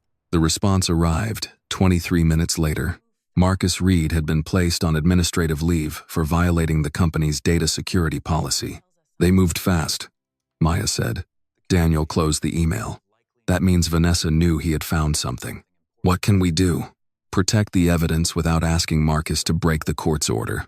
Daniel contacted the attorney representing Hale Freight Systems in the preservation dispute and requested immediate access to the compliance backup under supervision. The company denied that such a backup existed. Maya read the denial over his shoulder. Marcus said he found it. "Then someone is lying in writing," Daniel said. "That is useful, provided the backup survives." He filed an emergency motion requesting an independent examination of the company's servers. Judge Holloway scheduled a telephone conference for the following morning, but she did not authorize Daniel to enter the building that night. Maya paced near the conference room window. By morning, Vanessa could erase everything. Deleting a file does not always remove every trace. That does not help if we cannot prove what was inside. Daniel considered the message Marcus had sent. He said he found the backup, not that he opened it. There may be another copy. Evelyn sat at the end of the table with her reading glasses resting low on her nose. Marcus has worked in regulatory compliance for years. He knows how to preserve records legally. He also has a mortgage and a career, Maya said. Grant will make him choose. Evelyn folded the settlement proposal Grant had offered. Loyal people do not become fearless. They decide what matters, more than their fear. At 7:30, Daniel received a call from an attorney named Laura Chen. She represented Marcus. He contacted counsel before sending the message, Daniel told Maya. After putting the call on speaker, Laura's voice came through clearly. Mr. Reed will not remove company property or provide confidential records outside lawful process. However, he identified an encrypted regulatory snapshot created automatically during a federal compliance review 6 months ago. Where is it now? Daniel asked. A copy was transferred to an external audit drive when the review was completed. The drive was stored in a locked records cabinet under the retention policy written by Miss Williams. Maya stopped pacing. The cabinet in the old compliance room. Laura continued. Mr. Reed secured the drive before his access was canceled. He did not open it, copy it, or take it off company property. He placed it in a sealed evidence bag and notified company counsel of its location. Daniel gave Maya a brief nod. Marcus had preserved the drive without violating the order. Can the company access it? He asked. Not easily. The files require 2 authorization codes. Maya knew the system. She had designed it after an insurance audit revealed that a single executive account could alter vehicle records without independent review. 1 code was assigned to operations, she said. The other went to the chief financial officer. Do you still have the operations code? Daniel asked. I might. It was generated from a phrase my father used in his accounting books, but the final sequence changed every quarter. Who held the second code 6 months ago? Thomas Bell. Daniel wrote down the name. Current CFO. Former CFO. He resigned. When? 6 months ago, shortly after the compliance review. Laura confirmed that Marcus had identified Bell in his statement. The company claims the drive contains only routine maintenance records. Mr. Reed disagrees. Why? Maya asked. Because the snapshot index includes executive email activity, administrator access logs, archived bank communications, and document revision histories. Those categories covered nearly every piece of evidence used against Maya. Daniel asked Laura to arrange for the drive to be placed under court control the following morning. She agreed. After the call ended, Maya found Thomas Bell's old number in her phone. It had been disconnected. His former company email no longer existed, and his professional profile listed no new employer. Why did he resign? Daniel asked. Grant said Thomas wanted to retire early. Did you believe him? At the time, Evelyn looked toward her. What do you believe now? Maya remembered Thomas leaving without a farewell dinner. He had returned his keys through human resources and declined the company's public statement, thanking him for years of service. I think Grant wanted him gone before the sale. Daniel assigned his investigator to locate Thomas. Until then, the encrypted drive was evidence no one could read. The next morning, Judge Holloway ordered Hale Freight Systems to surrender the drive to an independent forensic examiner. The company was also required to produce its retention policies and explain why automated deletions had begun after the preservation order. Bennett argued that Marcus had acted beyond his authority. Daniel responded, "Mr. Reed followed a written compliance policy created before this litigation. He preserved the drive, sealed it, notified counsel, and left it inside the company. If that is misconduct, the court should ask why lawful preservation frightened his employer." Judge Holloway did not rule on Marcus's suspension, but she prohibited the company from retaliating against him for complying with her order. Grant attended the hearing by video. Vanessa sat beside him but spoke only when Bennett asked about the archive process. The deletion task was scheduled maintenance, she said. Daniel held up the retention policy. Why did the task include executive records required to be stored for 7 years? The categories were selected automatically. Under your administrator account, the system records the account of the person approving the schedule, not the person selecting each category. Who selected them? I do not know. Daniel allowed the answer to remain unchallenged for the moment. Every denial created another statement they could compare with the logs if the drive was opened. After the hearing, Grant and Vanessa returned to the executive conference room at Hale Freight Systems. The proposed buyer had moved the signing date forward by 4 days, concerned that the court dispute might affect financing. "We close before Maya gets access to anything," Grant said. Vanessa reviewed the sales schedule on her tablet. "The buyer wants confirmation that no former executive can claim equity." She signed the waiver. She is challenging the signature. Bennett will handle it. Vanessa opened the payment instructions. The sale proceeds were divided among Hale Freight Systems, 2 holding companies controlled by Grant, and an escrow account for corporate debt. A 4th destination appeared near the bottom, Cole Strategic Holdings. Vanessa had created the company 11 months earlier through a registered agent in Delaware. Grant had never seen its name. She adjusted the transfer percentage from 3% to 8%.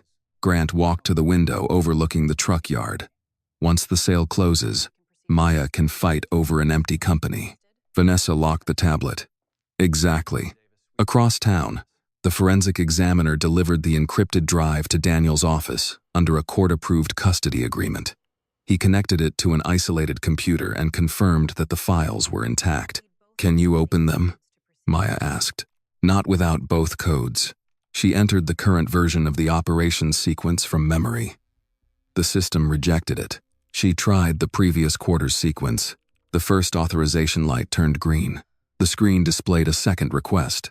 "Financial authorization required." Daniel's investigator called moments later. Thomas Bell's house in Huntersville had been sold. His mobile number was inactive, and no forwarding address appeared in the public records reviewed so far. The investigator had found one possible lead. 3 months earlier, Thomas had registered a small consulting business in Asheville. Daniel closed the call and looked toward Maya. "We found the man who may have the second code. Does he know we're looking for him?" "Not yet." The examiner removed the drive and returned it to its evidence case. Maya watched the green authorization light disappear from the screen. Behind that second lock could be the original recording, the real access logs, and the document history that exposed Grant's plan. Or it could contain nothing useful. Until they found Thomas Bell, there was no way to know. At Hale Freight Systems, Vanessa approved the revised payment instructions and sent them to the buyer's bank. The company's sale was moving toward completion. So was her private transfer. Thomas Bell's consulting office occupied the second floor of a converted house outside Asheville. But when Daniel's investigator arrived, the door was locked, and the mail slot had been taped shut from the inside. A neighboring accountant said Thomas had not been there for more than a week.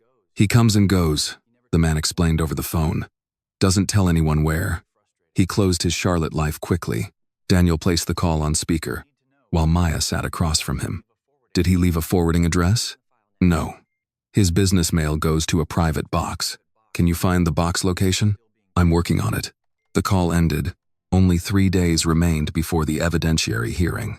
On Daniel's conference table, the encrypted audit drive sat inside a clear evidence case. Maya's authorization had opened the first lock, but Thomas's code still protected every file inside. Daniel turned to another problem. Patricia Wells, the notary, had submitted a revised affidavit that morning. Her first statement had said she remembered Maya because of the post-nuptial agreement. The new affidavit included more detail.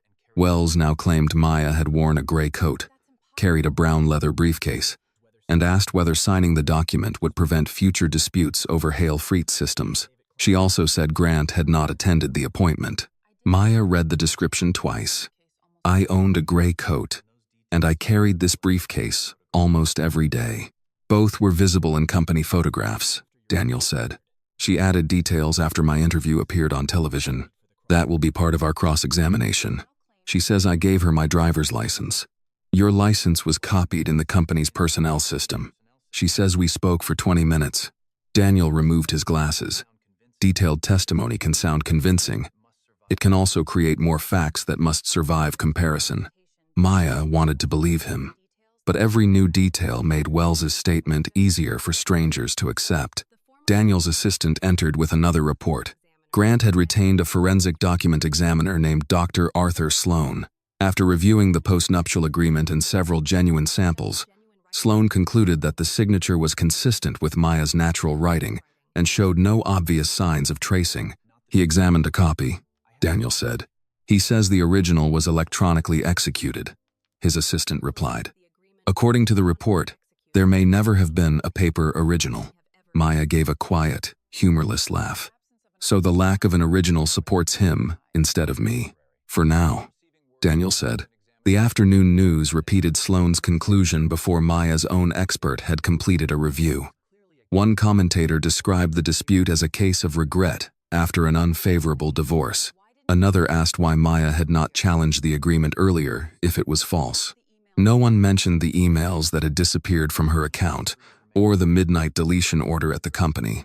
The temporary hold on the lottery funds remained in place. Without access to the prize, Maya could not pay the growing expert fees. Daniel had postponed part of his billing, but the audio specialist, document examiner, and digital investigator required retainers. Evelyn offered to sell a small investment account she had kept since retirement. Maya refused. "You may need it," Maya said as they sat in Evelyn's kitchen that evening. "I needed it so I would have choices when I got older. You still need choices, and I am choosing to help you." "No." Evelyn placed her coffee on the table. "That word has protected you from kindness more often than it has protected you from harm. This could continue for months. Then we will deal with months. I'm not taking your retirement because Grant created a lie. You are not taking anything. I am deciding what my money is for." Maya lowered her voice. "What happens if we lose?" Evelyn did not answer immediately. The possibility had stopped being theoretical. If Judge Holloway accepted the transfer record, the agreement, and the bank recording, the court could refuse to reopen the property settlement. Hale Freet Systems could seek repayment of the $180,000. The financial file could also be referred for criminal review. Maya might eventually receive the lottery prize, but she could receive it with her professional reputation destroyed and a fraud accusation attached to her name. "I don't know what happens," Evelyn said, "but losing money is not the same as losing who you are. People cannot see who I am. They see the documents. Then give the truth time to catch up." The next morning, Grant asked to meet Maya at Daniel's office. Bennett did not attend. Daniel remained in the room and recorded the conversation with everyone's consent. Grant placed a new agreement on the table. It was almost identical to the $75 million proposal, except the payment had been reduced to $50 million. "The offer is better," Grant said. "The silence clause is the same," Maya replied. "The public statement has been revised. You would not have to say the documents were genuine. You would only say the dispute was resolved privately. And I would still give up my claim to the company. Yes, my inheritance. The agreement addresses all prior contributions. It calls them voluntary marital support. That is how the records classify them." Maya pushed the pages back. "Your records classify whatever helps you. Grant's patience weakened. You can still walk away rich, but I would still be leaving as the woman you invented. You care too much about what people think. You built this entire case around what people would think. Grant turned toward Daniel. Can you explain to her what happens if the court accepts the transfer evidence? I already have, Daniel said. Then explain the risk of a criminal referral. Maya answered before Daniel could. You want me frightened enough to protect you. I want this finished. No. You want the questions finished? Grant moved the agreement closer to her again. The company is the only thing I will not let anyone take from me. The sentence settled the last uncertainty inside her. Grant did not see the business as something they had created together. He saw it as proof that his name mattered more than every person who had helped him build it. Maya closed the folder without signing. When I invested my father's money, you called it our future. When I worked without a salary, you called it sacrifice. When the company became valuable, you called it yours. You agreed to the structure. I trusted my husband. That is not a legal argument. No. It is the reason you believed your plan would work. Grant stood. There will not be another offer. I understand. After he left, Daniel remained near the conference table. Maya looked at him. Tell me honestly. He waited. What are our chances if Thomas does not give us the code? Daniel did not soften his answer. Low. We can challenge the timeline, the notary, and the audio. We may create doubt. Without the original records, proving coordinated fraud will be difficult. And if the judge believes them, the lottery claim could remain delayed. The property settlement may stand. The transfer allegation could be referred for further investigation. Maya opened her father's briefcase and touched the brass key inside. I spent 8 years allowing Grant to define patience as obedience, she said. I will not let him define surrender as peace. Daniel sat across from her. Then, we prepare for court with what we have. Even if we lose, even then, Maya nodded. Losing after telling the truth is still better than living safely inside a lie. That evening, Marcus called Daniel through his attorney. He had found an old emergency contact form Thomas completed before leaving Hale Freight Systems. It listed his sister, Rebecca Bell, who operated a small bookstore near Hendersonville. Rebecca had spoken with Thomas 2 days earlier. He was staying at a cabin outside Brevard, avoiding calls from Grant's attorneys and the company's proposed buyer. Daniel wrote down the address. Does Thomas know why we need him? He asked. Not yet, Marcus said. But Rebecca said he kept 1 box from Hale Freight Systems. He told her it was the only reason he could still sleep at night. Maya looked toward the sealed audit drive. For days, the truth had remained behind a second lock. Now they finally knew where to find the man holding the key. Daniel's investigator reached the cabin outside Brevard shortly after 7 the next morning. Thomas Bell answered the door wearing an old flannel shirt and holding a mug of coffee. He listened to the investigator for less than a minute before refusing to speak. He says he will not return to Charlotte, the investigator reported by phone. He believes Grant's attorneys will accuse him of taking company records. Daniel was already gathering his files. Tell him, we are coming to him. Maya looked toward the courthouse calendar on Daniel's wall. The evidentiary hearing would begin the following morning. It takes more than 2 hours to reach Brevard, she said. Then, we leave now. Evelyn wanted to come, but Daniel asked her to remain in Charlotte and coordinate with Marcus's attorney. If Thomas agreed to cooperate, they would need sworn statements, custody records, and immediate permission from the court to examine the drive. The road west carried Maya through towns she had visited years earlier while expanding the company's regional routes. Grant had driven on some of those trips. They had discussed hiring their first compliance officer, opening another warehouse, and someday taking a vacation that did not involve checking dispatch reports. Those plans now felt as if they had been made by 2 different people. Thomas's cabin stood beyond a gravel lane bordered by bare trees. His car was parked beneath a simple wooden shelter. When Daniel knocked, Thomas opened the door but did not invite them inside. I already told your investigator I have nothing to say. Daniel handed him a copy of Judge Holloway's preservation order. You are not being asked to give us company property. The court already has the audit drive. Thomas read the first page. Then why are you here? Because the drive requires your authorization. Thomas returned the document. I resigned. My access ended when I left. The code was created during the compliance review, Maya said. It may still work. Thomas looked at her for the first time. You should have left that company before I did. I did not know what Grant was doing. Neither did I, at first. Daniel asked. When did you know? Thomas glanced toward the trees, then opened the door wider. Come in. The cabin contained little more than a table, a wood stove, several shelves, and 2 cardboard boxes marked with accounting years.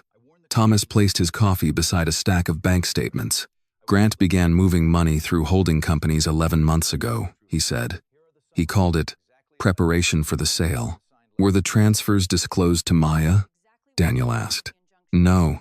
He said the divorce agreement would resolve her interest before the buyer reviewed ownership. Maya sat across from him. Did you see the agreement? I saw a draft without signatures.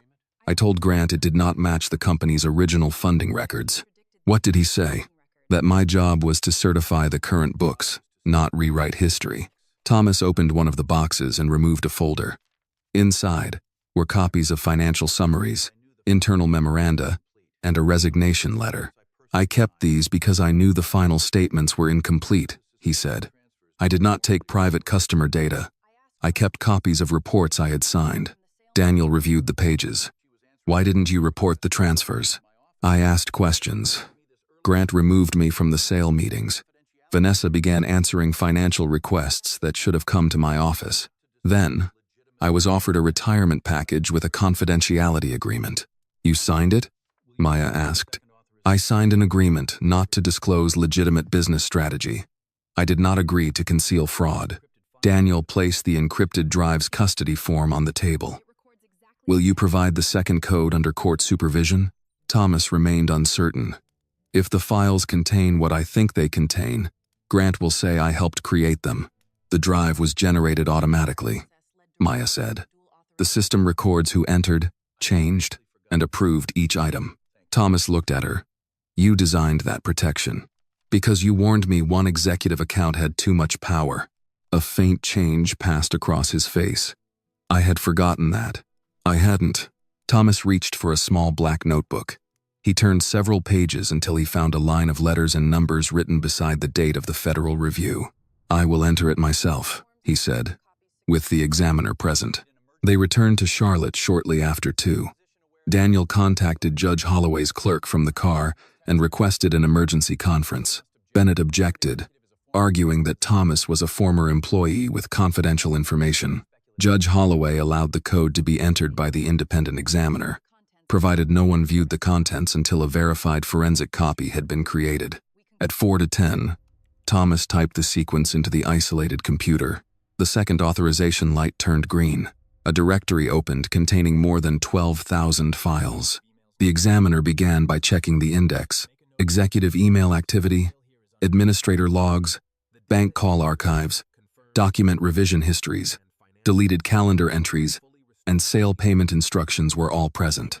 Maya stood beside Daniel while the examiner opened the original bank recording. Her complete voice came through the speakers. I just need the vendor refund transferred to the company account before the reporting period closes. Grant and I are separating, and I need to know whether that changes my authorization. The recording continued for another 6 minutes. Maya never mentioned moving money before the divorce became final. Daniel requested the edited broadcast file and compared its sequence with the original. The words had been taken from separate parts of the call and rearranged. The next file showed the creation history of the post-nuptial agreement. The document had been created under Vanessa's administrator account 8 days after the date printed on its first page. An image of Maya's signature had been inserted from an old safety certification form.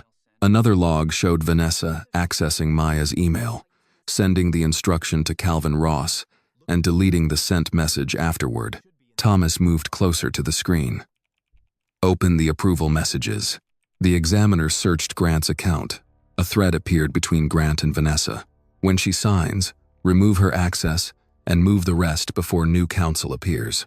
Vanessa had replied, I'll handle Maya. Focus on the sale. Maya read the messages without speaking. She had imagined this moment many times, but proof did not bring immediate relief. It showed how ordinary the planning had been.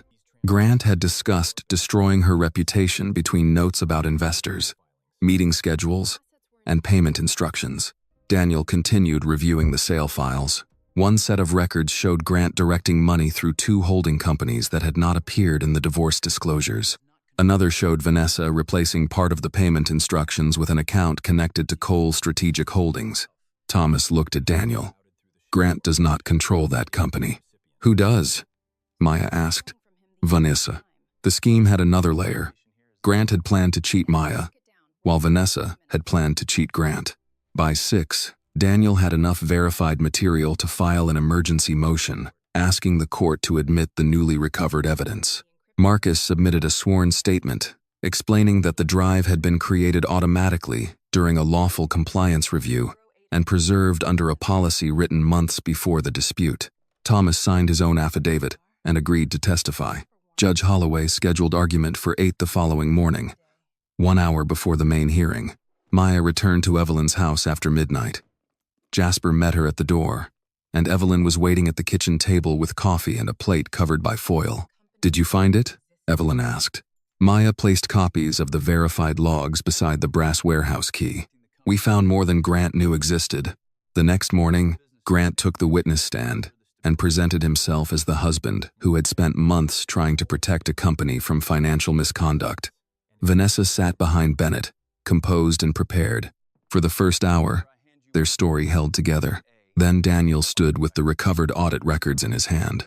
Mr. Hale, he said, before we discuss what Maya Williams allegedly concealed, I would like to discuss the documents you believed no one would ever recover. Grant's attorney rose before Daniel could approach the witness stand. Your Honor, we object to any use of the recovered files until their authenticity has been fully established. Judge Holloway looked toward the independent examiner seated behind Daniel. The court authorized the forensic copy. Has the examination been completed? The examiner stood. Yes, Your Honor. The data matches the encrypted regulatory snapshot, surrendered by Hale Freight Systems. The files show no alteration after the snapshot was created. The objection is overruled. Daniel placed the certified divorce order on the evidence screen. Mr. Hale, what time did your divorce from Maya Williams become final? Grant glanced at Bennett before answering. 4:18 in the afternoon. Daniel displayed the gas station receipt beside it. And when was the lottery ticket purchased? 6:42. The winning numbers were drawn when? 11 that night. So Maya purchased the ticket more than 2 hours after the marriage ended and learned whether it had value nearly 7 hours after the divorce became final. Grant shifted in the witness chair. She may have planned the purchase earlier. Planning to buy a $2 ticket does not create a $500 million marital asset, does it? Bennett objected. Judge Holloway allowed Daniel to continue but instructed him to avoid arguing with the witness. Daniel presented the gas station video, the official transaction record, Evelyn's affidavit concerning the $40 gift, and the Lottery Commission's certified drawing time. Grant could not identify any marital money used for the purchase or any information Maya possessed before the drawing. When Daniel finished, Judge Holloway looked toward Bennett.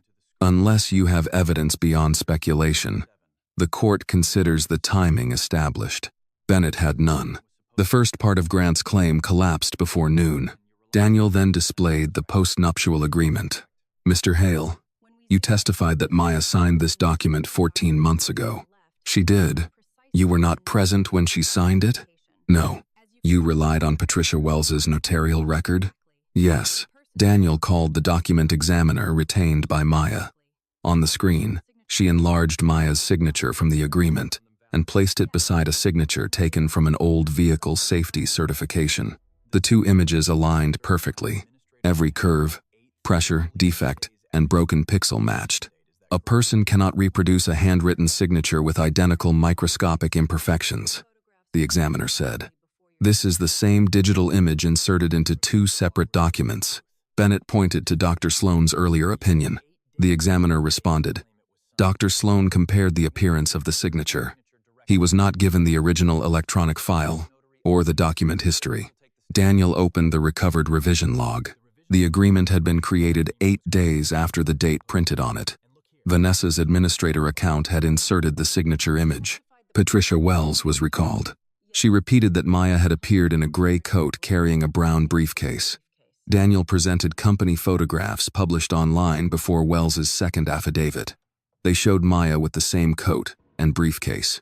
Then he produced the visitor log from Carolina Fleet Supply, a lunch receipt, parking records, and sworn statements from 3 employees confirming Maya had been in Gastonia at the alleged signing time. Wells looked toward Bennett. "Did you personally see Maya Williams sign that agreement?" Daniel asked. "I believed it was her." "That was not my question." Wells's voice weakened. "No." Vanessa Cole brought the completed document to my office. She said Miss Williams had signed remotely and needed the notarization completed for company records. A murmur moved through the gallery. Judge Holloway called for order. Daniel turned to the bank recording. He first played the edited sentence Grant had submitted. "I just need the money transferred before the divorce is final." Then he played the source file recovered from the audit snapshot. "I just need the vendor refund transferred to the company account before the reporting period closes. Grant and I are separating, and I need to know whether that changes my authorization." The audio examiner identified the separate sections Vanessa had cut and rearranged. Grant looked toward her for the first time since testimony began. Vanessa remained seated, but her hands were no longer resting calmly on the table. Daniel displayed the administrator logs.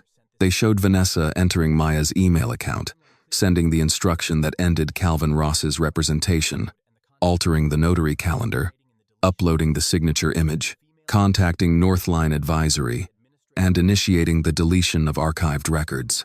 Bennett stood. Miss Cole acted within her administrative responsibilities. Nothing shown establishes that Mr. Hale directed those actions. Daniel opened the recovered message thread. Grant's words appeared across the courtroom screen.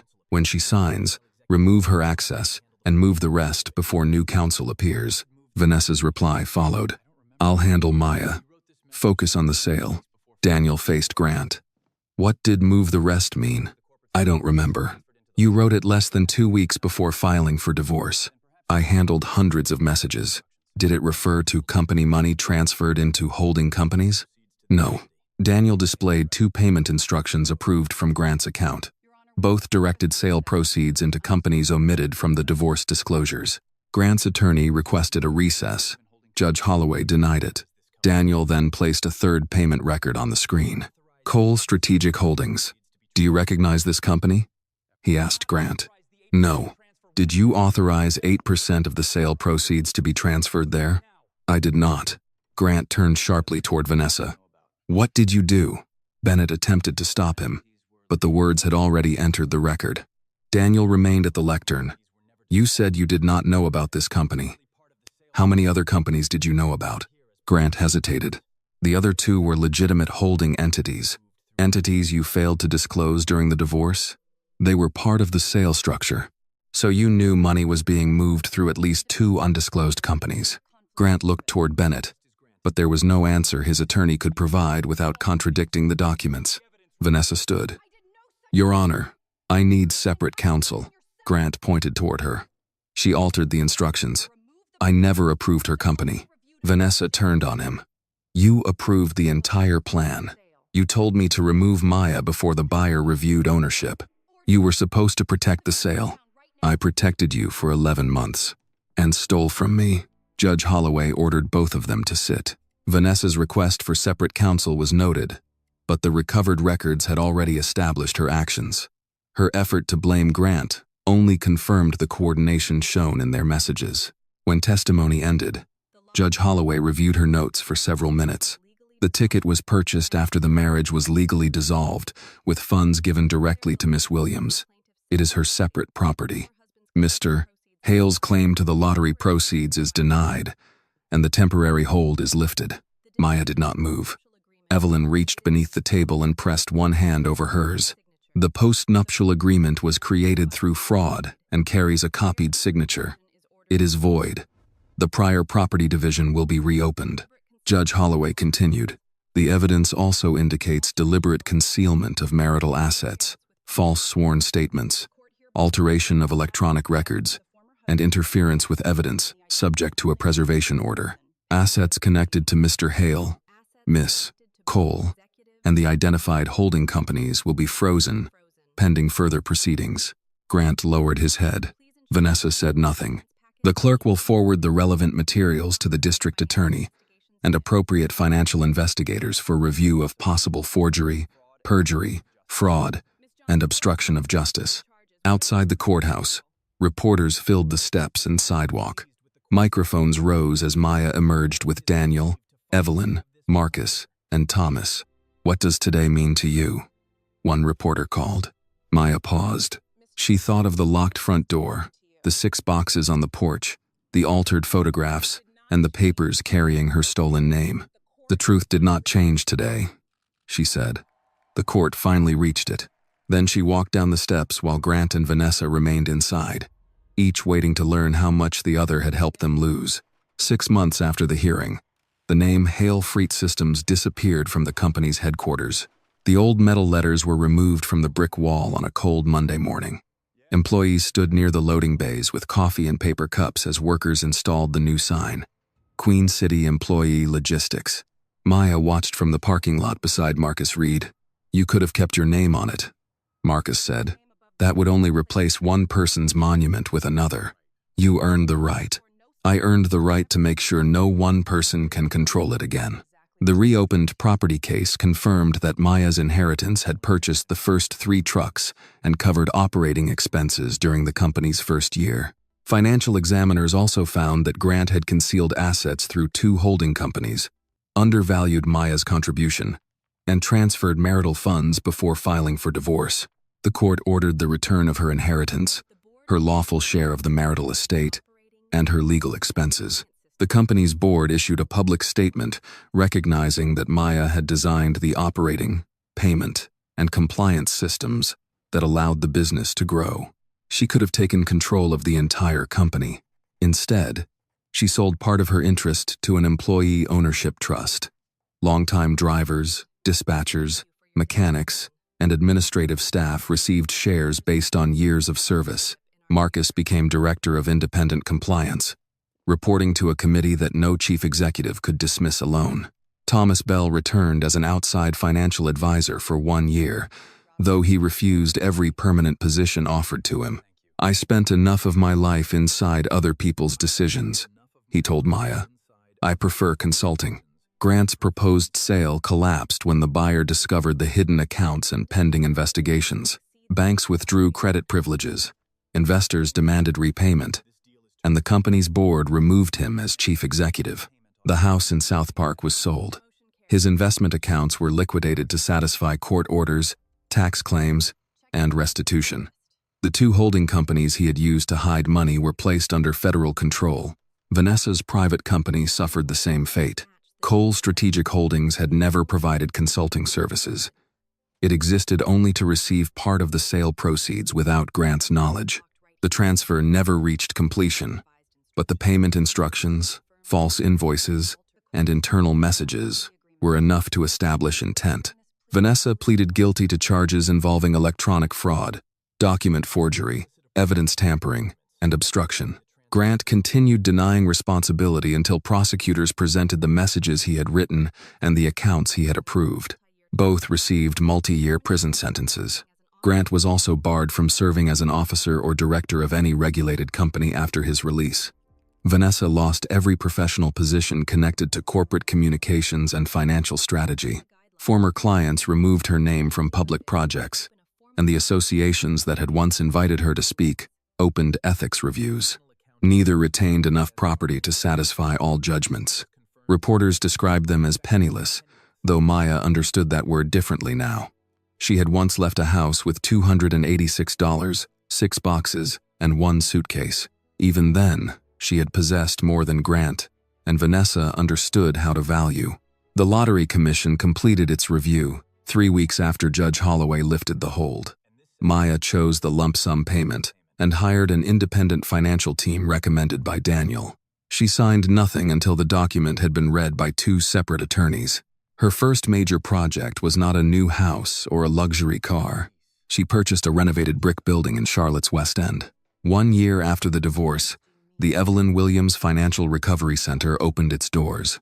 The center offered legal consultations, financial document review, employment support, digital account protection, and forensic assistance to adults rebuilding after divorce, business fraud, or financial manipulation.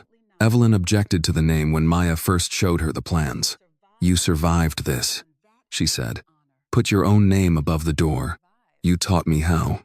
I told you to drink coffee and hire a lawyer. You also taught me that accepting help does not erase dignity." Evelyn examined the blueprints again. "The sign is too large." Maya smiled. "That part is already ordered." On opening day, folding chairs filled the community room. Former Hail Freed employees brought trays of biscuits, baked macaroni and cheese, sweet tea, and coffee. Linda from Queen City Grill arrived carrying 3 tomato pies and refused payment. Near the reception desk, Maya placed the brass key from the first warehouse inside a glass case. Beside it rested her father's red accounting ledger, recovered during the reopened property investigation. A small plaque beneath them read, "For those who built everything and were told they owned nothing." Jasper slept beneath Maya's desk, his worn blue collar still around his neck. 2 weeks after the center opened, Daniel called. "Grant has requested a meeting before he begins serving his sentence. You can tell him no." "I can." Maya looked through the glass wall toward a financial counselor helping an older couple organize bank records. "Did he say why?" "He says he wants to apologize." Maya remained quiet for a moment. "Arrange it at your office." Grant arrived wearing a plain gray suit that no longer fit as well as it once had. He carried no briefcase, and no attorney entered with him. Daniel stayed in the room. Grant sat across from Maya. "I lost everything," he said. Maya waited. "The house, the company, the accounts. People I knew for 15 years will not answer my calls." "You did not lose the company. The court returned it to the people you tried to erase from its history." Grant lowered his eyes. "Vanessa manipulated me. Vanessa did not create your greed. She only found a way to use it. She told me you were going to challenge the sale. She said investors would leave if your name remained connected to ownership. And you believed removing me was easier than acknowledging what I had built. I was afraid. You were in control. I thought those were the same thing."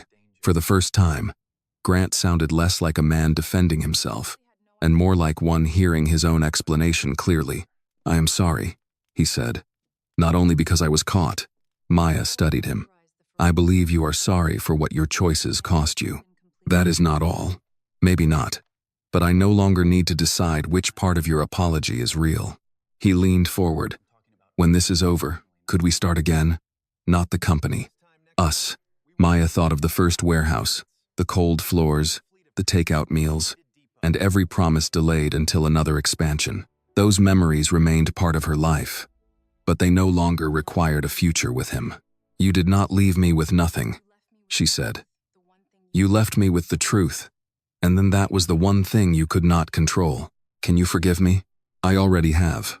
Hope entered his face. Maya continued. "Forgiveness means I will not build the rest of my life around what you did. It does not mean I give you another chance to enter it." Grant sat back. "So there is nothing left. There are consequences. There is time. There is whatever kind of man you decide to become when no one is applauding you." She stood. Their final conversation ended without an embrace, another promise, or an agreement to meet again. That afternoon, Maya returned to the center. A 56-year-old woman sat in reception beside a worn suitcase, holding a folder thick with bank statements and legal forms. "My husband said I need to sign these tonight," the woman explained. "He says they are only for tax purposes, but I don't understand them." Maya poured 2 cups of coffee and sat beside her. "We will read every page," she said. "This time, no one signs for you." The woman placed the documents on the table. Maya opened the first page. "This story reminds us that truth may be delayed, but it cannot remain buried forever. Real strength is not measured by wealth or power, but by the courage to defend your dignity, accept help, and refuse to let betrayal define your future." Thank you for listening to the very end of this story. Please share your thoughts about the way it was told, and let us know how we can make our storytelling better. If you have a meaningful, inspirational, or real-life story, we would be honored to hear it, and possibly share it with our channel. This video is a work of fiction created with the assistance of artificial intelligence. All characters, events, and situations are not real and do not represent any actual people or true stories. The content is intended for storytelling and emotional illustration only.